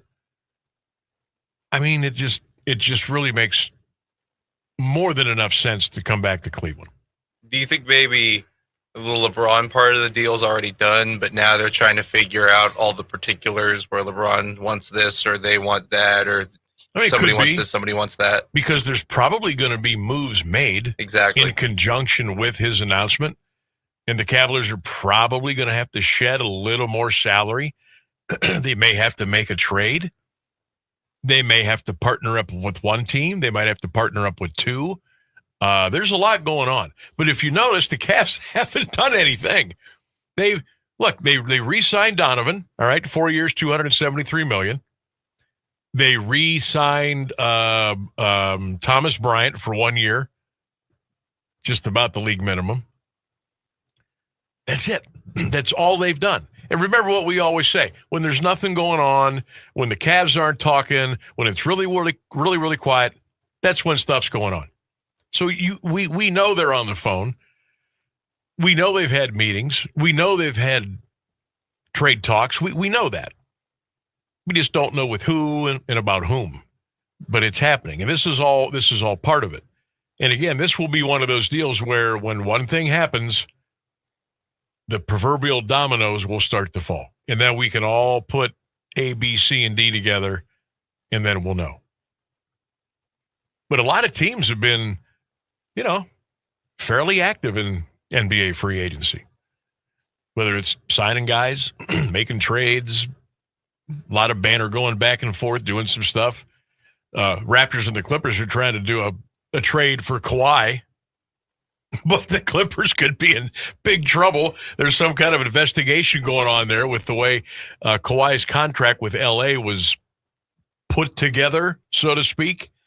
So that's kind of on hold right now. But teams have been busy. Free agency was the wild, wild west for a couple of days. Not with the Cavs. Very, very quiet. Very quiet. So something's going on. It's just a matter of when. And when things happen, they're going to happen. It's going to be an avalanche. Or shall I say, a cavalanche when this happens. Right. It's the calm before the storm. Right. It's going to be boom, boom, boom, boom, boom. He's back. It's going to be one of those. Yeah. That's what I see him. I see him setting up all the dominoes right now. Yeah. They're putting them in order. And sometimes, setting up those dominoes, takes a long time, doesn't it? Yeah. They set up those domino displays. You know, the super duper duper displays, the people, they videotape them and they play them back, and the Guinness Book of World Records and this and that and the other. Ripley's Believe. It takes a long time to set up the dominoes, just for the dominoes. It takes a long time to set up the dominoes in the NBA, to figure out the money, to figure out the rules, to figure out the cap, the aprons. All of that stuff needs time to be gone through and finished up. So I think that's why things might be taking a little bit longer. Hey, for all I know, LeBron might be waiting on the Cavs to finally get together their house before he says, okay, we good? That's what I think. You did this, you did that. Okay, we're good. Now, that could be going on too. Yeah, I see it as, I feel like LeBron went to the Cavs and said, hey, I want to come back. You guys make that work. And they were like, oh, okay. Yeah. Now we got to go make that work. Give us some time. We need that. We need him. Just let us figure it out. Give us some time, and please come back for very cheap. Please. Okay? Yeah. Just come hang out around Cleveland, too, so people know what's up, but don't actually say anything. Right. And he's done that for sure. But I understand the people that are just like, oh, my God, enough. I get it. I completely understand. Oh yeah, the song and dance it's tired. Yeah, I get it. I understand it, but it's just kind of like what we kind of have to. You kind of have to go through. We're a sports show coming up on All-Star Week. What else are we supposed to do? Right. What do you want to do? Talk about French fries all day? Oh, we can do that too. We're too hungry for that. So yeah, that's kind of where I'm at. I think that's maybe where a lot of you are at. You're at the exhaustion level of all this, and you just want it to be done one way or the other. Hopefully, it all ends up in our favor. And look, I know there's a lot of you that do not want him to come back here. There's a lot. There's a lot of people that don't want LeBron to come back. There's a lot that do, and there's a lot that don't. So I get it. But just be patient, hang in there, and this will all come to an end soon, hopefully.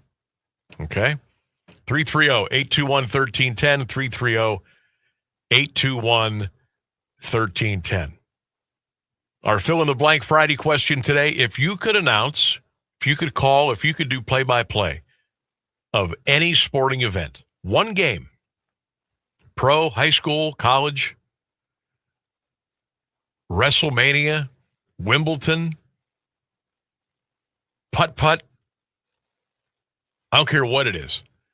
What would you pick? If you could put the headset on and call a game, call a match, call an event, just one, what would it be? Get those answers in right now on the Q92 Radio YouTube channel. I'll also check them out on the Sam Bourquin Show page on Facebook, and we'll go through those here coming up in just a couple of minutes. Quick World Cup update for you. Spain and Belgium. Of course, it's over. Spain beats Belgium today by the score of 2-1. So Belgium beats the United States, and then Spain beats Belgium. Somehow I knew that was going to happen. Spain's the better team, but you hate to see the team that beat you lose in the next game. It's just kind of a mental thing. But Spain's moving on, and Belgium has been officially knocked out of the World Cup. Coming up on 21 minutes past the hour, we'll take a break. We'll come back with more of the Sam Bourquin Show on a fill-in-the-blank Friday on 1310 WDPN. AWP Safety, North America's leading traffic safety company, is hiring traffic control flaggers, and they need you. Join AWP as a protector for steady work and an important job keeping people safe. They offer paid training, certification, referral bonuses, and advancement opportunities. To apply, visit jobs.awpsafety.com. That's jobs.awpsafety.com. Hi, I'm Kristen Bell. As a mom, I want my kids to have full bellies, big dreams, and all the energy in the world to chase them. That is what I want for all kids. But right now, millions of kids in America are living with hunger. That means too many children are going without the meals they need to thrive. And that's just not okay. But the good news is this is a problem that we can all solve.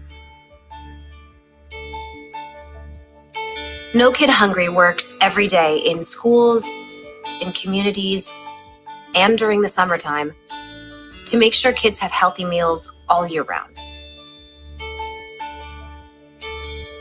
That's why I support No Kid Hungry. So let's do this. Let's give all the kids the chance to grow up healthy and strong. To learn more about ending child hunger in America, go to helpnokidhungry.org today. In classrooms across the country, chronic absenteeism is on the rise. Sophia A., grade 4, absent. Julio M., grade 6, absent. Aisha S., grade 12, absent. These absences are often due to the absence of crucial needs like transportation, healthcare, a working computer, mental health support. The list goes on. Olivia H., absent. Preston L., absent. Chloe B., absent. The reasons why they're absent are very real, and yet the solution is someone present to help them along their path. When site coordinators from communities and schools are on hand, they connect kids to the resources they need. And when they do, 99% of students are present and remain in school throughout the year. Jacob O., grade 10, present. Communities and Schools works directly with students, helping them overcome obstacles to succeed in school and in life. Learn more at communitiesinschools.org. Being present matters.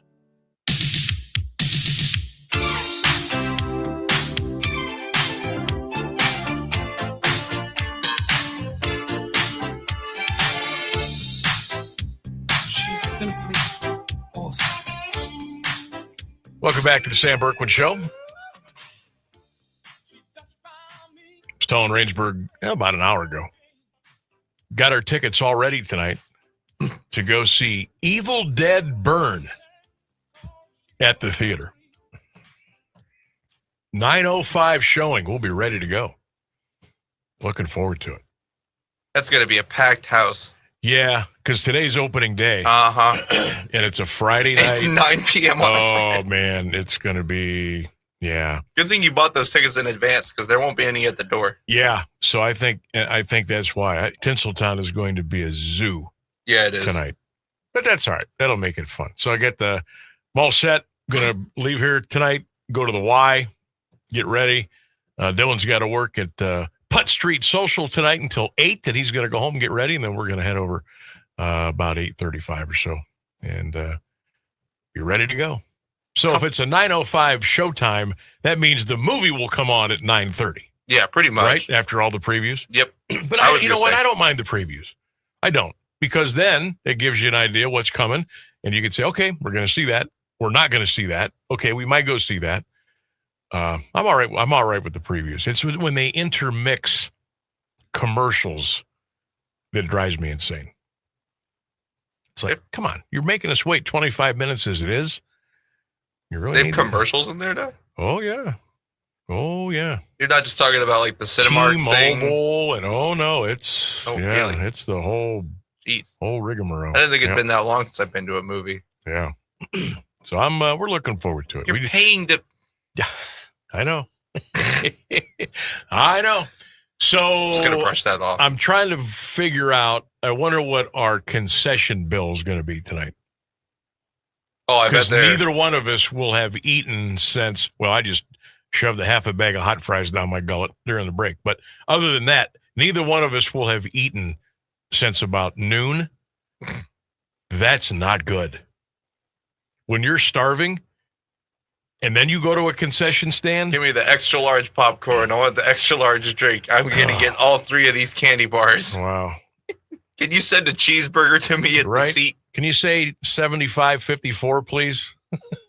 Just give me that $100 bill. Would you like to round up to the next dollar for the Cinemark fund? Yeah. So we're looking forward to that. We just watched Evil Dead Rise a couple weeks ago. We're going to go see Evil Dead Burn tonight. We'll give you a review on that on Monday's show. I went back and watched the Evil Dead remake from like 2013. That was pretty good. Yeah? I remember seeing that in theaters when it came out. I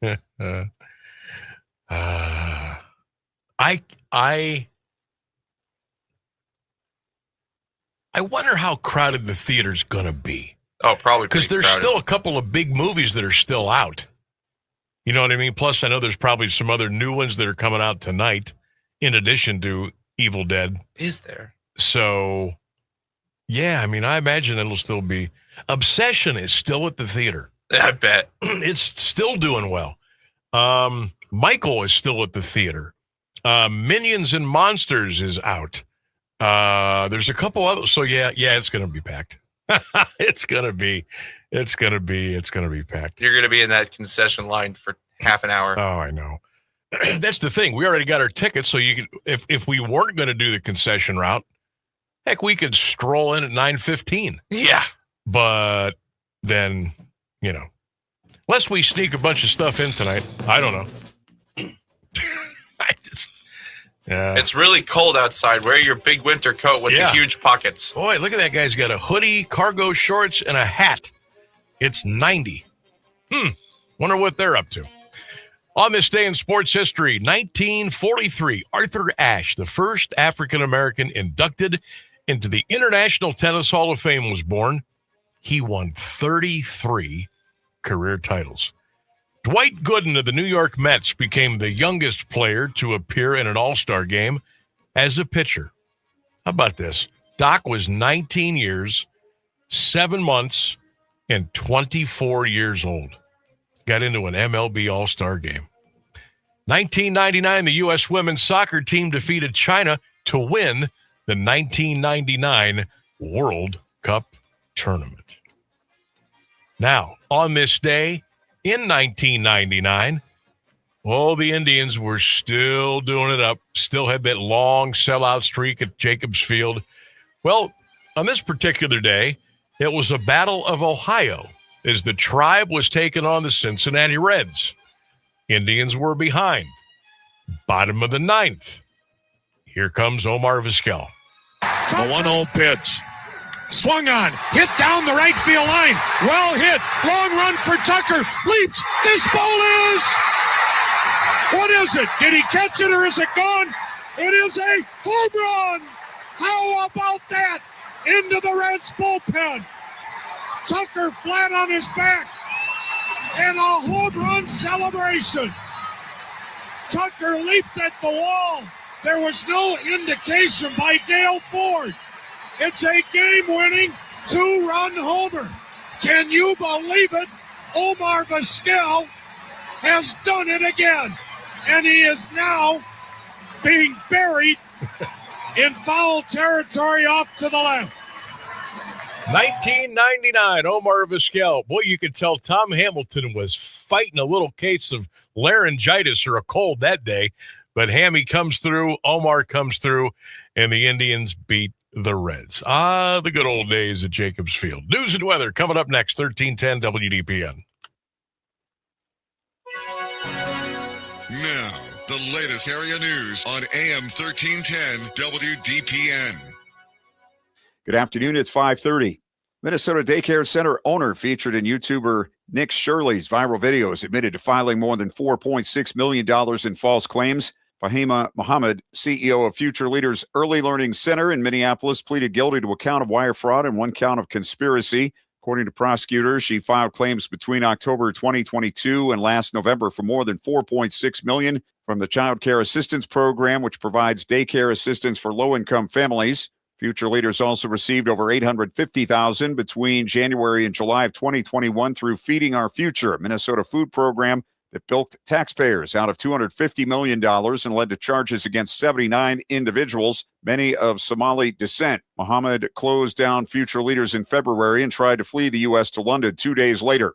A new AP NORC poll finds many Jewish Americans feel unsafe, the majority saying they feel less safe than before Hamas' 2023 attack on Israel. Findings highlight the vulnerability many Jewish adults in the U.S. feel as support for Israel erodes and significant divides emerge within the Jewish community about what constitutes anti-Semitism.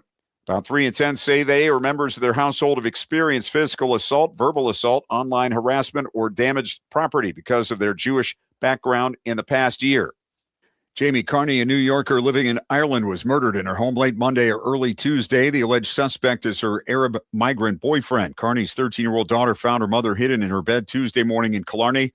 According to the New York Post, she'd been beaten to death. 28-year-old Ahmad Al-Sakar reportedly took a 3 a.m. bus, boarded a flight in Dublin, and flew to Turkey. An anonymous source told the Irish Sun the suspect could be seeking transportation to Jordan or Syria. Carney worked at a healthcare consulting firm and moved to Ireland in 2021, met al-Sakir at a pro-Palestinian protest about a year and a half ago. Carney appeared to be pro-Palestinian and anti-ICE based on her Instagram profile. She shared pictures and videos of the two wearing the checkered keffiyeh, an Arab and pro-Palestine scarf, at a rally for Ireland. A Brown University economics professor says a take-home exam exposed what he believes is one of the largest artificial intelligence-assisted cheating scandals in history.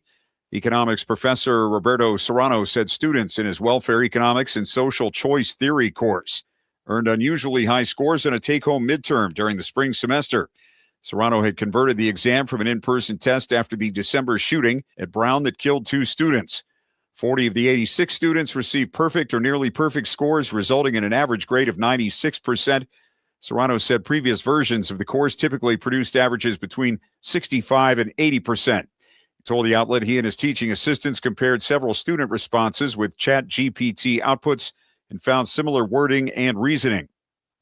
77 degrees at 5:33 for WDPN News. I'm Clint Marshall. Here's Mark Johnson's forecast on AM 1310 WDPN. Scattered showers and a rumble of thunder on and off through your Friday afternoon. Some of the rain could be heavy. Otherwise, a lot of clouds. Our high 83. Overnight, more scattered thunder showers before midnight. Our low 65. From the 3 News Weather Center, I'm Mark Johnson.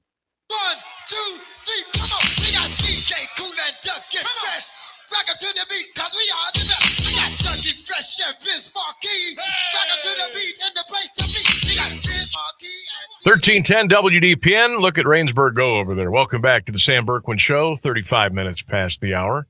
You're really good at painting pictures of things that aren't happening. That's my job. Phone lines are open, 330-821-1310.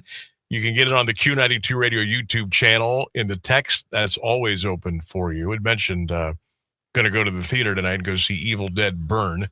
9:05 Eastern Daylight Time, 6:05 on the West Coast. Other movies that are on. And Rainsbury, I'm just going to fire these away. I'll give you 30, 40 seconds that if you know anything about the movies, just go ahead and drop a little knowledge in. Okay. And then what I come up with after you're done, that will tell me exactly how busy it's going to be tonight. Because there are some movies out there that are playing right now that just started or maybe a couple days ago that I know nothing about. Yeah. But I have a feeling it's going to be very busy. I know everybody yesterday was talking about Young Washington. I had never even heard of that. No idea. Me either. Okay, what about Disney's, was it Moana? Oh, okay. So, oh, yeah, that's the live action remake of Moana. Yeah. So that's out. Yeah. That's playing at a lot of screens. I'm sure it will be marginally less good like all of other Disney live action remakes. Yeah. That's an hour and 55 minutes. That's close. I can't imagine that's close. How could it be a different length than the original Moana? Yeah. They just reshot it with real people. We got Minions and Monsters. Mm-hmm. That's still playing. That's an hour and a half. Evil Dead Burn, obviously, which we're going to go see tonight. I guess I should say I have never seen a Minions movie or the what are the movies they came from with Steve Carell in them? But those movies, I haven't seen any of those. It's Despicable Me. Yeah, I haven't seen any of those either. I've seen them all. Okay, I've seen every one of them. That makes sense. Most people have. I've managed to see nothing Minions related my entire life. Yeah, they're pretty good. They're pretty good. Although, I got a piece of ice in my mouth right now. I don't know if I'm going to go see Minions and Monsters. I don't think. Young Washington. Yep. That's 2 hours and 2 minutes. Toy Story 5. Very, very excited. Is still out. Love Toy Story. Runtime there, 1 hour and 42. I grew up on Toy Story. That was my favorite movie as a kid. Supergirl. I think Supergirl looks good. I like Superman. 1 hour and 48. I'm not going to go see it in the theater, but when it's on Max, I'll watch it. Obsession is still out at the theater. Still on my list. Disclosure Day. Which I heard wasn't very good, unfortunately. 2 hours and 26 minutes for that. You won't be seeing it anyway. Nope. And that's it right now at Tinseltown. They actually know a lot about Disclosure Day because it's Spielberg's newest movie, but everything I know is not overly positive. I'm going to guess that tonight's going to be pretty packed. Yep. No, definitely. Between Moana, Evil Dead, Young Washington, Toy Story, Supergirl, Upset. Yeah, it's going to be packed. Those are, 2 or 3 of those are absolute things that are going to draw a ton of people. Toy Story 5, even, it's been out, I think, 2 weeks now, probably. That's still going to have plenty of people. Yeah. I wonder if people still, now we're doing it tonight, but it just kind of worked out this way. Like when a movie opens, do you like have to go that day? No. Are you that guy? No. Okay. Because I just wonder, because I think that's how some of these other movies, they kind of hang around a little bit longer because people don't go like the first weekend. And they kind of wait, and then, we better go. And then the theater gets another push because those folks who didn't go right away, they'll go 2, 3 weeks, 4 weeks later. And then that's kind of how it recycles itself a little bit. But I just wondered, like, I think we have a lot of want to go to a movie on opening night, but because we know what it's going to be like, we wait. Yeah, I've always been that way. Now, when I was a kid, like, there was a few movies that we all had to go to midnight release, which was like the Harry Potter movies, but that was just a family thing. That's one thing that I've never done. Go to a midnight release of a movie? I want to. And then I keep thinking, okay, I'm getting home at 2:30 in the morning. Probably getting to bed at 3:30. Yeah. That's the old man in me thinking, but I still want to go do it at least once. I'll go to a midnight showing of a new movie. I would love to. Oh, see, it's just kind of hard to do. I never really did it much for movies, but back in the day, sitting out front of GameStop for a few hours to wait for a game to come out at midnight, that I've done quite a few times. I was the guy who would get there at like 2, 3 o'clock in the afternoon and bring food and sit next to the guy who brought a TV in the back of his car. We'd play Halo. Oh, yeah. Oh, so I'm Mr. Midnight Release back in the day. Wow. It was just for video games. I did it once, and it was for Madden. I did it once. Oh, it's fun. Long time ago. It was a GameStop. Yep. Maybe it was a Blockbuster. I don't know. Maybe it was a Blockbuster a long time. Anyway, yeah, I've done it once. It was fun. I was younger, a lot younger. And so I can say that I did it. It was cool. I went to the Call of Duty Modern Warfare 3 midnight release, and they had the military there with like a door that you could practice kicking in, and they were throwing off flashbangs in the other parking lot. No kidding. And I got there so early that they let me play the game early. Wow. Yeah, I used to go to the midnight releases a lot. They knew me. My friend and I. Well, that's pretty cool. Yeah. Oh, yeah. I played the worst Modern Warfare game 3 hours early. Lucky me. Speaking of game releases, is it this weekend? Oh my God. Call of Duty? Oh, is Call of Duty doing something this weekend? Or not Call of Duty. No. The big one? Hugh, they've been waiting for a long time. Grand Theft Auto 6 is coming out. Yes. Is that this weekend? No, Grand Theft Auto 6, I think the date currently is in November. Oh, okay. But I'd put my money on December at the earliest. If they can make Christmas, they will, but I doubt it. I'm thinking like March of next year. Really? Oh yeah, it's Rockstar. I've been playing Rockstar games all my life. They always do this. Wouldn't they want to pump that out Thanksgiving weekend? No, they don't care. They'll put it out when it's done and good. Really? I waited.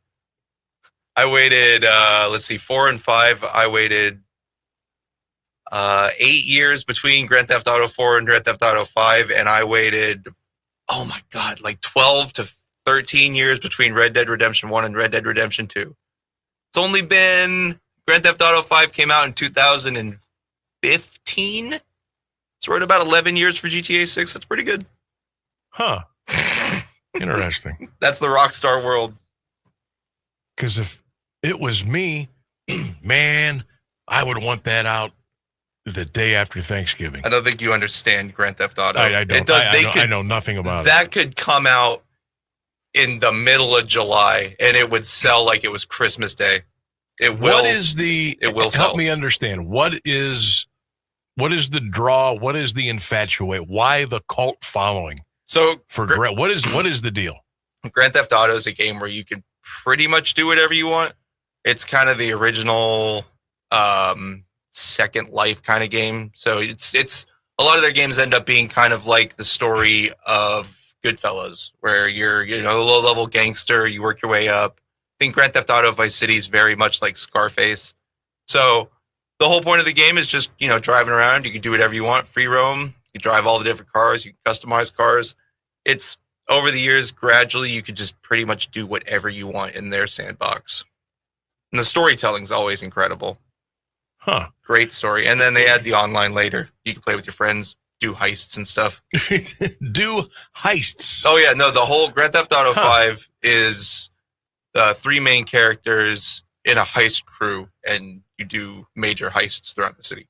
Okay. And I'm guessing there's a lot of killing. Yeah, if you want there to shooting, stabbing, I'm guessing that it's off the charts. It's not required, but look, I mean, I'm just look. I know nothing about Grand Theft Auto. Look, I'll tell you, all I did as a 14-year-old playing Grand Theft Auto San Andreas was drive around and shoot at people. Okay.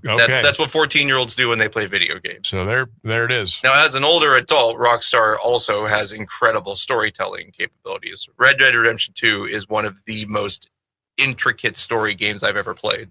It's very good story. It's very interesting. Is Grand Theft Auto the type of game where you have a headset on at all times? No, you're not unless you want to. Unless you're playing with others across the globe. It's primarily it's solo and online.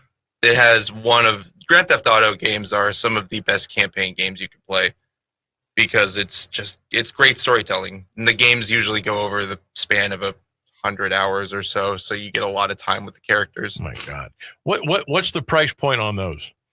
I haven't looked at that yet. It's probably going to be I keep seeing 70 or 80. Okay. The benchmark for most AAA games is $70. Rockstar Special, they could probably charge $100. They probably will. Everybody will happily pay it. Nobody's going to care. Wow. Yeah, having grown up playing Grand Theft Auto 3 was one of the first, or Grand Theft Auto Vice City was one of the first video games I ever saw, and it blew my mind. Wow. I haven't been able to unblow that brain. Because I had sticker shock the last couple of years when I would go get Madden, or now that NCAA college football is back, and it was $70. I thought, whoa! But I guess that's what it is. That's what they sell for nowadays. The problem is AAA games take hundreds of millions of dollars to make, and they don't really need to. Yeah, right. So let's cut some of that out, cut some of the fat out maybe, and get these things back down to $50 again. That's a whole other problem with the gaming industry that probably we can talk about that all next week. I could sit here and tell you how much the gaming industry's fallen from grace. We'll do that. And how little developers making games by themselves make way more money off their video games than big companies do. Interesting. All right, we'll have Rainsberg on as a special guest next week. I'm here all the time. Talk about that. I'm always a special guest. Shams Charania on ESPN reporting Bam Adebayo and Tyler Hero got into a physical altercation in Las Vegas today, in which Adebayo struck Harris. These guys used to play together for the Miami Heat. Now Hero got traded, and I guess the altercation occurred at a practice court in Vegas at a Las Vegas hotel this morning.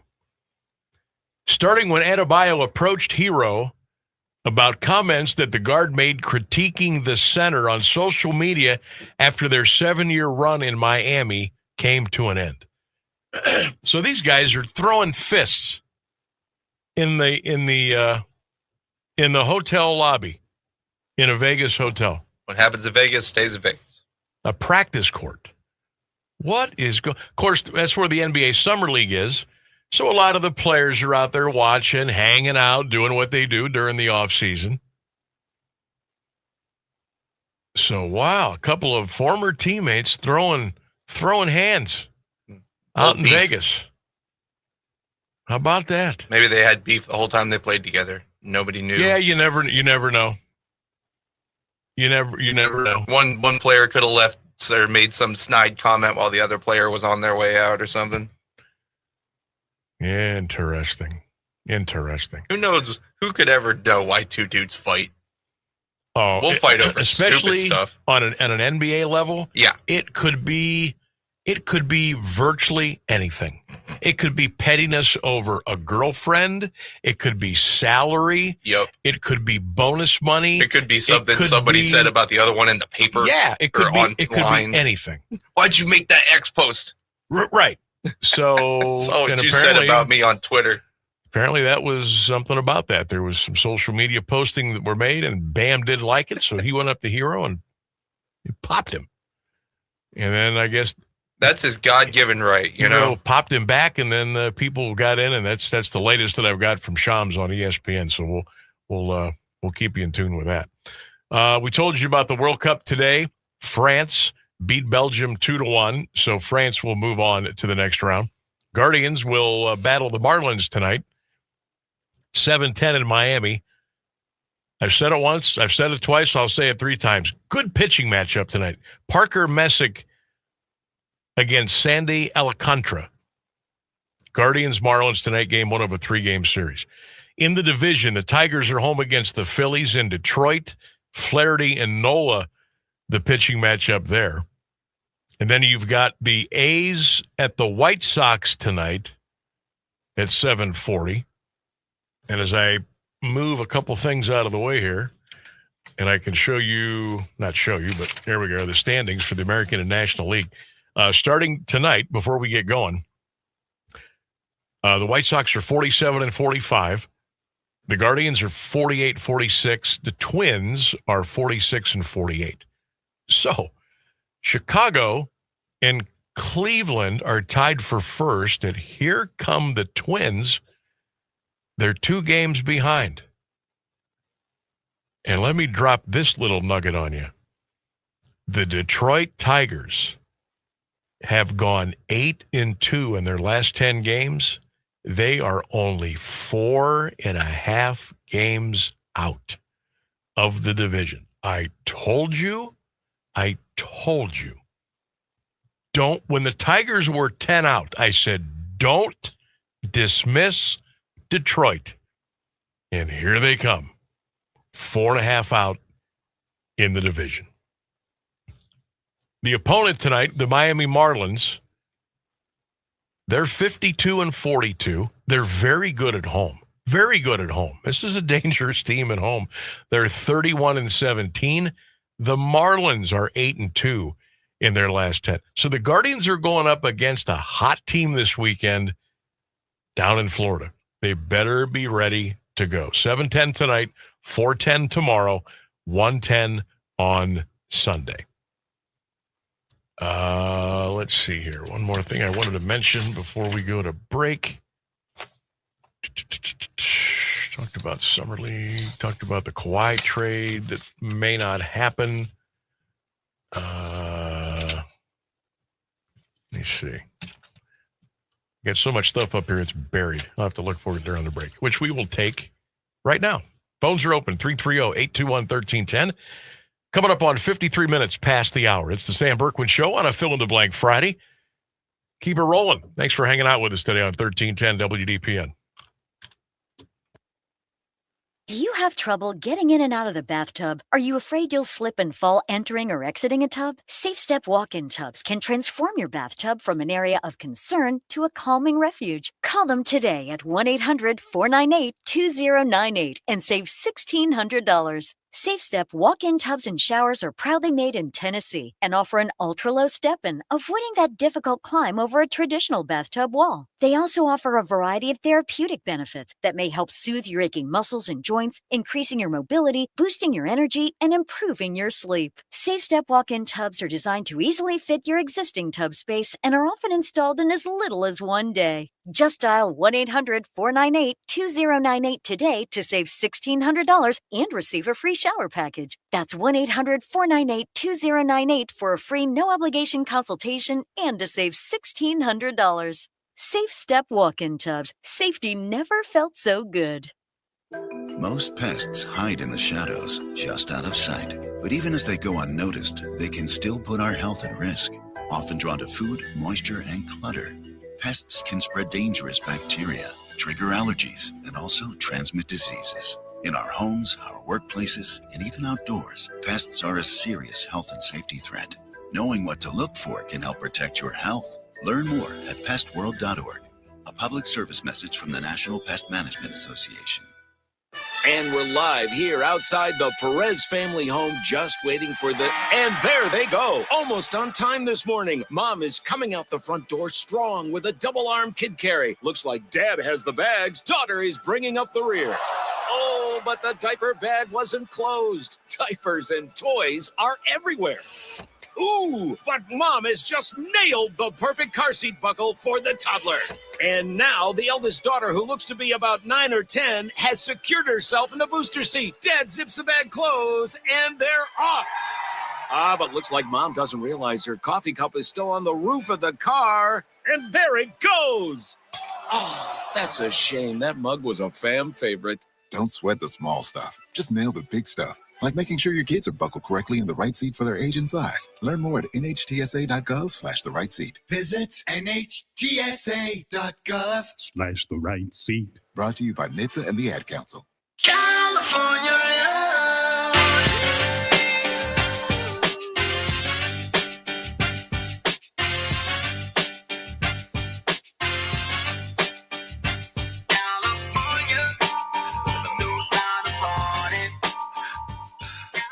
Welcome back to the Sam Bourquin Show. As we start to wrap things up here, we got about 5 minutes left of the program. Hope you all have a great weekend. We'll be back Monday at 3 right here on 1310 WDPN. Don't forget, next week is, well, it's Major League Baseball All-Star Week. So we are going to be talking about a lot of different stuff next week. We'll walk in a little bit of high school football, some college football talk. We may talk gaming. We'll probably talk a little World Cup, not much since the USA is out of it. We're gonna go off the ropes a little bit next week. We're gonna talk a lot of different stuff. You're going to want to watch next week online, because if Sam lets me ramble about gaming, the look on his face is going to be great, because he's just going to be so bored. Right. I'm talking right into a coma. I got to be careful because of this damn camera. I have to watch my facial reactions. But yeah, and then, like I said, Sunday night on my show page, I'm going to put out not a release, but what do you call it? I'm just going to put out there what you would like to, maybe some crazy stuff you'd like to talk about. Oh yeah, next week. A call to action, like a listener call your shot week, and just throw out some crazy ideas, some different stuff that we normally don't talk about. Exactly, because we're in season or we got a lot of stuff going on. But next week we're going to open up. We are gonna rip the can off tomorrow. Rip the lid off next week. We're going to talk about a whole bunch of different stuff, have some fun. Major League Baseball All-Star Week next week. And are we even going to have best bets next week? Is there going to be anything to bet on? Yes, there will be. We can bet on like the home run derby. Oh, okay. We can bet on the All-Star game. We can do prop bets. We can bet on the CFL. We could do that too. You are a sick and twisted individual. You thought about the CFL before I did. I know. I don't know why. Yeah, that'll be all part of the show next week. We'll have some fun. I'm fascinated. We'll talk a little home run derby. We'll talk. We'll do some prop bets. We'll have some fun next week. And again, that's all next week here on 1310 WDPN as the All-Star break. I believe. Let me see here. I believe we get back to games. Wasn't it Thursday night? Let me see if some teams start on Thursday. If some, the Mets and Phillies, they come back on Thursday. Okay, I thought everybody else comes back on Friday. And Mets. The Guardians will be home against the Pirates coming out of the All-Star break next Friday, Saturday, and Sunday. And those games will be at Progressive Field. So yeah, we after Sunday we got about 5-6 days without baseball. So it'll be a free for all next week. It'll be fun. Looking forward to it. I went back and looked on the page here. A lot of people. I just put a post up about an hour ago about National French Fry Day, and a lot of folks weighing in there. Five Guys, Penn Station, Chick-fil-A. William, Arby's, Rally's, Wendy's. Eric has Checkers. Five Guys and Arby's. I always forget about Checkers and Rally's. Their fries are so good. Dave Ritter's got Mr. G's in Fairlawn. Gilbert's on St. Clair. And Ale Mary's Cheese Fries in Royal Oak, Michigan. Boy, Dave's a connoisseur of the French fries. I love it. You can keep those coming in, too, on the Sam Bourquin Show page, along with their Fill in the Blank Friday, if you still want to be a part of that here the rest of the weekend. Heck, this stuff will be up there all weekend long on our social media platforms. All right, don't forget tonight's best bet. Sammy B's best bet. We got over 8.5 with the White Sox and the A's in Chicago. Guardians, Marlins tonight, 7:10. We'll see what happens tonight down on South Beach. And, of course, if anything breaks on LeBron, anything at all, we'll have it for you on our social media platforms. So make sure you're tuned in there as well. All right. Thanks to Rainsburg. Great job as always. Thanks to all of you for listening and playing along this afternoon. We love it when you interact with us here on the show. And we'll do it again Monday right here on 1310 WDPN. Have a great weekend, everybody. And as always, go Bucks, go Cavs, go Browns, go Guards. Have a wonderful night, a great weekend. We'll see you back here on Monday.